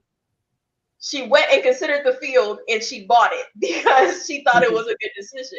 So it's one of those things where it's like, if you choose the right person, they're going to look at you as an ally and not a child to be told what to do. Because then what he needs to recognize as well is that now he's handicapped the potential of the teamwork that you guys can do if he's not actively looking at you as a resource and a consultant. But then again, my follow-up question after that is, in a situation where there's a difference of opinions on where to go and how to best do it, who then has the authority to make the final yes or no then? Or do you guys just not do it? I think you should agree that no one has the final. What do you guys think? What do you guys think about what she said? Who has the final? Who makes the final decision? It was just a thought that came to mind, like who makes the final decision, if at all, if you guys can't agree on which way to go when it comes to something, or do you guys just not do it? And this is just me asking purely, from an understanding. I don't know. There could be times where we just you just don't do it, but but I think you have to learn to compromise. Whoever makes the most money. Shut up, Vandessa. Whatever you do, don't do what Vandessa says. Leela said, I don't think it's because they conform. I think it's just a number game. There are more available financially. They are more available financially able white men who are able to take care of the family. I definitely agree with that. Stop it. So then do you think that part of the issue then too is that, I guess speaking more when it comes to Black women, because I think the statistic was that like 86% of Black women will never be married in their lifetime. So do you think that part of it is that we're less likely to want to date outside of our relationship? Because according to like the comment from I got Oliver. Yeah, girl, that's Oliver. Found his way inside. Found his way over here. It says like there are more available financially able white men who are able to take care of a family. So then if that's what is being presented, like for example, I remember Serena Williams got a lot of flack. I think that's the word. Like she got a lot of flack for marrying a white man. But then again, when she was dating and getting to know like a lot of different Black guys, people were talking about the fact that, she was too buff, she looked this way, she looked that way. And then when she got with a white man, now Black men and people were coming out of woodworks like, why did she choose a brother? Yes. They were trying to get jealous. Stop it. Yes. And exactly. And Leela, that's exactly what I was about to say. Exactly. Because a lot of our men are dead, incarcerated, and underemployed. Yeah, I hit on that earlier too. Exactly. That's a whole nother conversation. Exactly. So do you think that the answer is to just date outside of your race? Because we can't necessarily, go to the jails and, walk around it 7 times like Jericho and had a wall fall down. So then is the answer then, is for women who desire to be married, to be more open to dating outside of their race? Oh, wait, from the polls for 2022, there's more successful Black men than white men. I don't know. Okay. All right. With the statistics. Okay. I'm like, okay. Okay, and it's interesting. A lot of the guys that I've been meeting online, I think I shared this with Miss Wani before. It's what they're saying is that, especially because a lot of the women that they're coming into contact with are women who want to just kind of fight for who's in charge of the relationship. Mm-hmm. They're going overseas to look for wives. Mm-hmm. Mm-hmm. You know what? That doggone Vandessa. You just can't with her. She's like she's not going over there. She's still in. She's staying with chocolate, and that's why I agree. You date the person who you're attracted to, no matter the race. Exactly. That's if he treats you good, respect you. It doesn't matter at all. No. Okay. Are we going to move on to the next one? Yes. Go ahead. So this is the next and the last one. It's feminine women are not, so according to the book, feminine women are not to directly ask your masculine man for better or more love, time, affection, or sex. You may ask for things. You must wait patiently for the best offer to say yes or no. And if so, you are asking, oh, so this is what, okay. If so, you are asking your man to be your female or your little boy, and undoubtedly he will resent you. So what she's saying is that you can ask for things, but if you're asking for him to do, I guess, like intangible things, and if you feel like you have to ask for him to do the intangible things, he's not the man for you. Mm-hmm. Because if you feel like you have to demand that from him, what you essentially are asking him is to be your female, your little boy, and undoubtedly he will resent you if that's genuinely not who he is as a man. So your better option, according to her, would be to just find somebody who naturally is doing those things that you desire, who is giving you more love or is giving you what you require as far as love, time, affection, or sex. Mm-hmm. I totally agree. I totally agree. I say that, that's what I said about the red flags, things that you you notice about people that you may not realize bother you, but when they do them, you notice like different characteristic traits. He may not be thoughtful. He may not, um it could be any little things that you might notice. It could be even something as simple as um he smokes, and you didn't realize he smokes, that he smoked, or he's, and you like, okay, well, you smoke, but smoke outside, and he want to smoke inside. Just like different little characteristic flaws that could kind of like, kind of give you a little like, I really don't like that. But everybody has characteristics. We have some flaws, but Yes. there are just certain things that you just cannot look over. I know I have a really good story for that one. So this week as well, talking to a different guy, and what he was saying is like, as I was really sitting there and listening to him talk, this was the entire conversation. Yeah, so I'm a photographer, and you just can't see what I can see, and all this kind of stuff. And I was like, okay, all right, cool, I guess. And then the next part of the conversation was, okay, if I put you in front of my computer and I pulled up this picture and I told you to increase the luminosity on it, you'd probably just be like, I can't do that. And I was like, well, I'm not the one to say I can't do something. So, Mm-hmm. I was just like, you sit me down in front of that computer, you might come back 48 hours later, but I'm gonna figure it out. Mm-hmm. Uh-huh.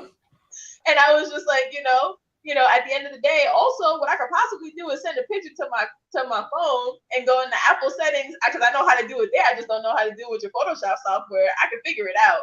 And then his thing was, Uh-huh. are you a chef? Because you can cook or you can't cook. There's no in between. And I was just like, okay, if I compare myself to my mama, I can't cook. But Okay. yes, but best believe when I was living by myself, I did cook for myself, and I preferred to eat my food than going out to restaurants. Mm-hmm.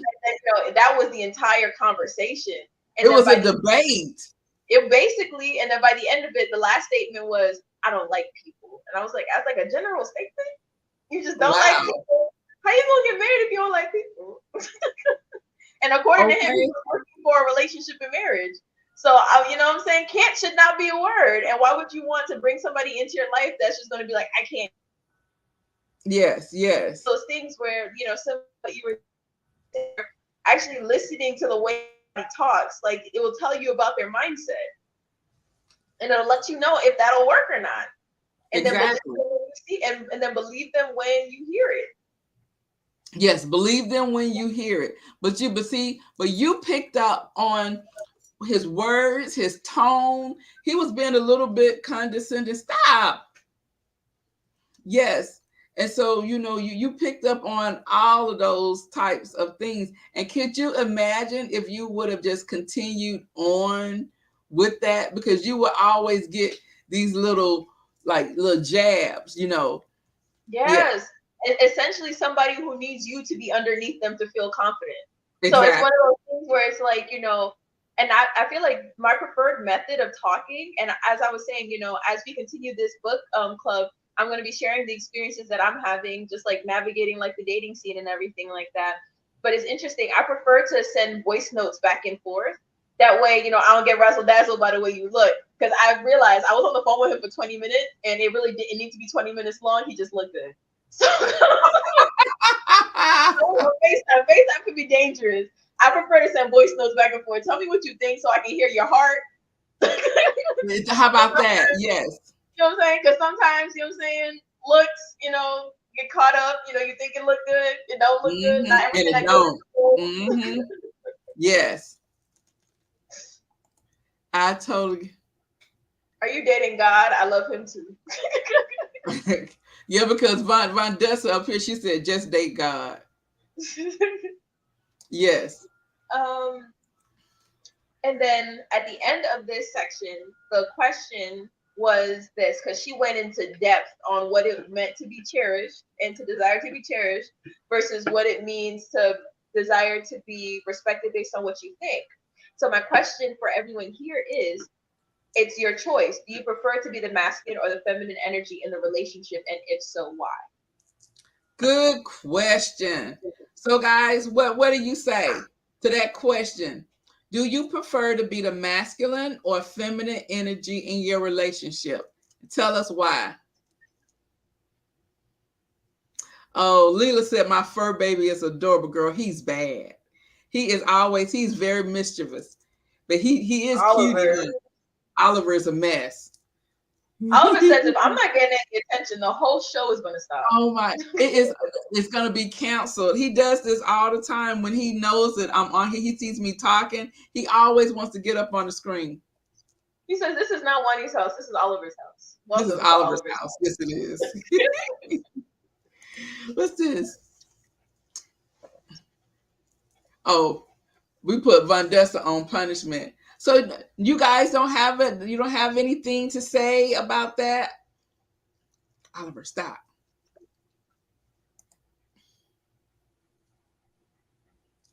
I know the author was like, you shouldn't go back and forth. But once again, I think I go back and forth in in my relationship. I think there are some times that I can be masculine, and not that I necessarily want to be. It's just certain times where I feel like I might need to take the the real of the situation. Okay. Sometimes, because sometimes Mr. B, he's slow, or I have to act like I'm about to do it so that he can do it. And so I think it goes back and forth, but majority of the time I am definitely the I think like in a more feminine type role. It's But funny. I'm not docile at all. At all. It was funny. There was this meme I saw where they were like, woman asks man to do something, and it says 2 seconds later, and then I had a woman with a lifting belt trying to lift the whole fridge into the car, and my brother was like, "That's women. You know, they ask you to do something, and because you're not gonna drop it right now to go do it, Right they just now. go." Exactly. Exactly. And that is how I am. Even like prime example, when before we moved here, I kept telling Mr. B, I was like, I'm ready to go back home because we were in California. And he was like, oh yeah, we're gonna move to Atlanta. And like I told you, I am the type of person that I need you to be like, okay, we're gonna move to by this date. I need to have what they I need to have, like, I need to see the timeline by this date. This is what we're gonna do, and this is how we're gonna do it, right? And I need to have I need to have like a say instead of like, okay, instead of us leaving in March, we'll leave in April because this that I need my views to be taken into consideration. So he kept saying that, and I was like, well, when are we gonna do? I don't know, Luana, but it's gonna be done. We're gonna move. I was like, okay. So it was Christmas.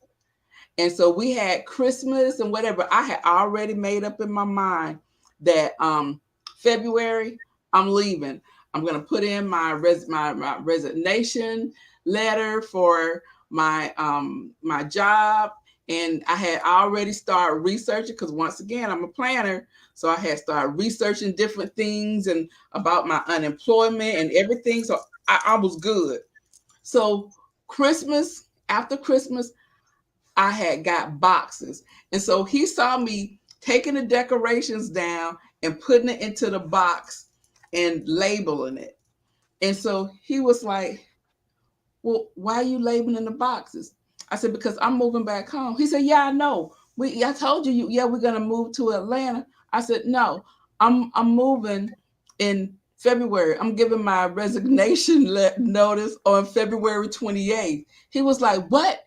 You just can't do this. I said, no, because I've already done this. I've talked to this person, whatever. And he was like, but wait a minute. I need to see if I can transfer or whatever. Okay. But I had to do that because if I didn't, he would probably still be in California. would still be in California. And so when he saw that, he was like, oh my gosh, she is for real. And so once I started that, then of course, okay, then he was like, okay, then he took over. But I had to like initiate it to get it done.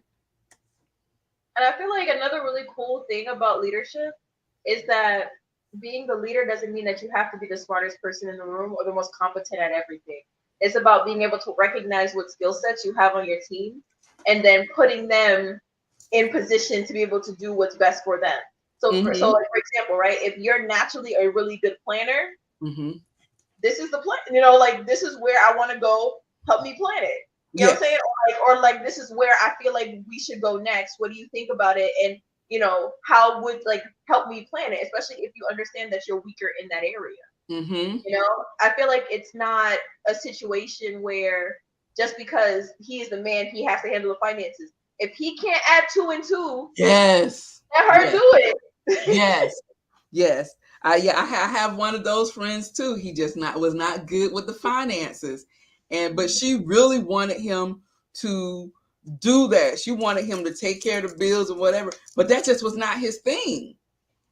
He just could not get it right at all. And Leela says she's a feminine energy, but being single all these years has me operating in a masculine energy, not by choice. And I totally agree because I was a single parent for 7 years. And so those 7 years I operated, I made all the decisions for us. I did everything for us. And so coming in, and when I got married, I was still operating like that.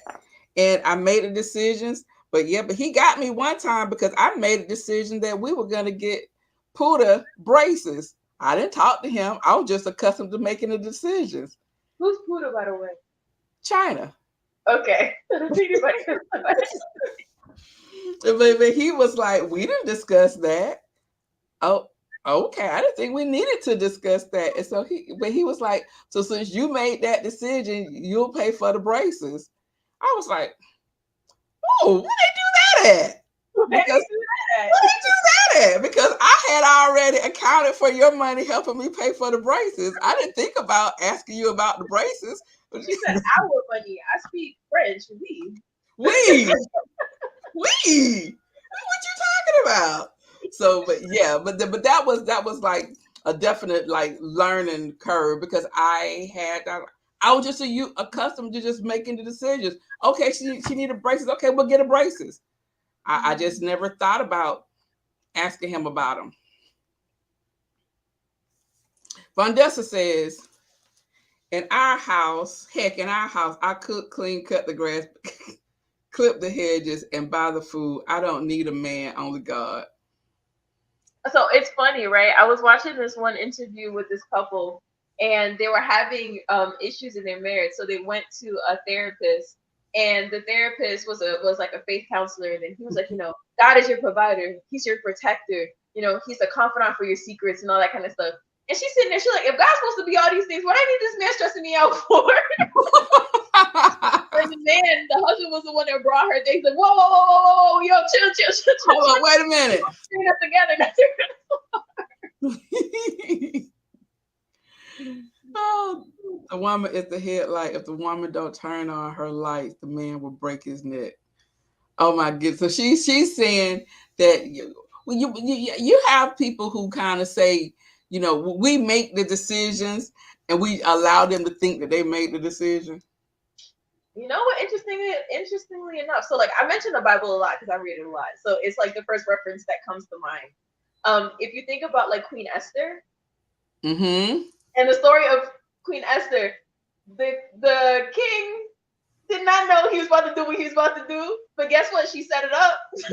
Yes. She set it up. Oh yeah, let's have this little banquet. Oh yeah, here's another party. She was just like, if there's anything that I can do, even up to giving you half of the kingdom, I'll do it. She was like, I just want to leave. He was like, what do you mean? Who's threatening your life? Your friend, of course. He's threatening my life and all my people. That man's head was on a spike. Yes. Where in the book she talks about that it's not necessarily what you want, it's about understanding how to be able to best do that with with the guy, especially if he's going to be in charge. Because in the story of Queen Esther, just coming before the king without first announcing yourself was enough, even as his wife, to be killed. So I was like, listen, these are some stakes over here. Huh. She's hilarious. Your mama always talking about food. So, listen, had he known he'd be eating them shrimp and grits, probably would have himself. Oh my goodness, you guys! That's the girl that turned that light on. You're hilarious. Girl, yes. So, those are all the questions I had. Yeah, no, I'll tell you, I made that decision, and it has my brain written all over it. Man, can't think like us. What do you mean by that? I'll tell you, I made that decision, and it has my brain written all over. You made what decision, Vandessa? Oh, you know what? I'm sure Miss Money dropped the link in the thing. I would love to hear. Oh, you have Vandessa come up? Yes, I'd love that to get more. Because your comments to come up. Have been hilarious. She's a nut anyway. Let's see if she's gonna come on. She's probably not gonna come on. She's one of those ghosts. Those ghosts. That's the Holy Ghost, honey. Will set it up every time. Oh, which part? Speaking of the host, thanks for the support. Oh, you're welcome, Sean. Oh, she said Sean couldn't make a decision in his life if his life depended on it. Oh, so she makes all the decisions because she don't feel like her husband can make a decision. Oh my goodness. All right, so those were all good questions. Those are all good questions. Guys, you guys really I really appreciate all of you guys, all of your comments, and y'all were very interactive, maybe. And thank you, Stephanie, for coming on here. Stephanie always comes on. Thank you. I'm in bed with Vandessa says she's in bed with ghetto braids. Oh, your voice is enough. I know. I'm in bed with ghetto braids in my head. Loving this, ladies. I know. Thank you for coming on with us for this week. So we've been on here for what, 2 hours? I think we good. Yeah. So the next set of questions will be for next week's book club will be posted on Monday. And click the link. I set it up to where when you click the link, it'll take you straight to it. You don't have to sign into Google or do anything like that. Yes. All the links are in there. So if you click on it, it'll take you to all of our social medias, myself and Miss Wani's, as well. And the link to purchase the book is also in there.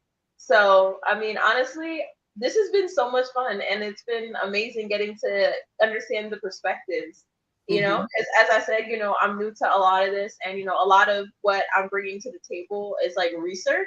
So it's really cool to like bounce this off a real life experience. Yes, exactly. And I What think it'll happen next Thursday? What happened? She said we need another one of these. It'll happen next Thursday. Yes, we'll have a next Thursday. And then you get the book. You'll be able to catch up chapters 1 through 3, and then we'll be able to talk about chapters 4 through, I think it's 4 through 6 or 7. 6. Yes. Yeah, 4 through 6. Listen, the book gets better. Yes. Listen, that coach is spilling the tea. I don't know. Hopefully the people who she wrote about was reading this book, but because I feel some type of way if I was Leslie and she told my whole story like that, I'm gonna be honest.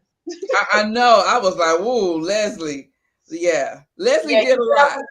Leslie done pulled up on Mark at his house and pushed her way through and found another woman in his apartment. In his bed, yes. But let's just say she'll have a wig on. Okay, we're gonna see you next week with your wig on. And please share this with anybody that you think would love to be a part of the conversation. And check out my channel as well. My mom make has, sure. Yes, my mom has dropped the link into the chat. As I said earlier on, for people who weren't on then, I'm on a journey to freedom. And I'm going to be documenting that process as well as the things that I learned. And, as hopefully we can journey together. It's fun. It's a lifestyle channel as well. Yeah. So I want to thank my co-host Millie, the millennial at heart, really generation Y. She said, "I'm futuristic. I'm Gen Y now. I haven't even been creative." Okay, you have. Thank you very, very much. I really, it's fun having these types of conversations with you. I have the same conversation with Puda, China, a lot, and so just to hear how you guys think and my old time thinking, and it's also interesting because, like I stated before, the way you date now has totally changed. And so next week I wanted us to talk about as we talk about chapters 4 through 7, 4 through 6. Yeah. How does that play into how things are now? No, you're right. It's 4 through 7. I'm bugging. It's 4 through 7. Okay. Yeah. How do you think that those same type of scenarios would play out now? Because once again, this was in what, 94? 94? Yeah. So I definitely want to talk about that. So if you haven't gotten the book, like she stated, go to the link and in the community tab, and it'll give you all the information. And so thank you guys. I want to just catch up on some of these before we go. Oh, she's talking about Von Dess and her wig. Regina, this was a great discussion, ladies. I will get the book and start reading to catch up. Good night, everyone. Good night, Regina. Thank you for joining us. And please share. Leslie doesn't know it's being told because she spoke. Leslie doesn't know it's being told because she's on lockdown. Yes, she is. Leslie's in lockdown, girl. Leslie lost her mind. V, I'm real. That wig was $10. Oh my God, they are so funny. It's not called old time. It's called exactly, seasoned. Yes, right. We're well marinated. Yes. She said 94. I was in the 11th grade. Girl, really? Oh my goodness, 94. I think I was 21. Okay. Hey, Mr. Fred. Thanks for joining. We're about to get off, but thank you for joining and supporting. Yes. Good night, Aunt Leela. Thank you. Good night, Alila. I hit the wrong button. There we go. Good Oh, night, Miss Aunt Bonnie, Leela. Mr. Fred's on. He came to support the book club. Hi, Mr. Fred. Hi, Freddie Fred. Wait, I was in college. Okay, yes, because I'm like 11th grade. You're not that much younger than me. Thank you. Yeah, you were in college. Listen, Miss Wani said, I will call you out on that one. Okay. Vandessa, hi, Fred. And Stacy said, good night, everyone. Time to go eat before it's too late. Yes, exactly. See you next week. I'm doing well. I'm doing well. All Bye, right, guys. good Look at night. my mom in the background. She's saying good Here's night. this one coming in here. She always photos. Bye, guys. I was good tonight. I didn't even get on camera. Oh, but she just let us hear her voice. All right, guys. So we will see you guys next Thursday at 7:00 p.m. Don't forget to get the book and read chapters 4 through 7. All right, guys. Good night. Bye.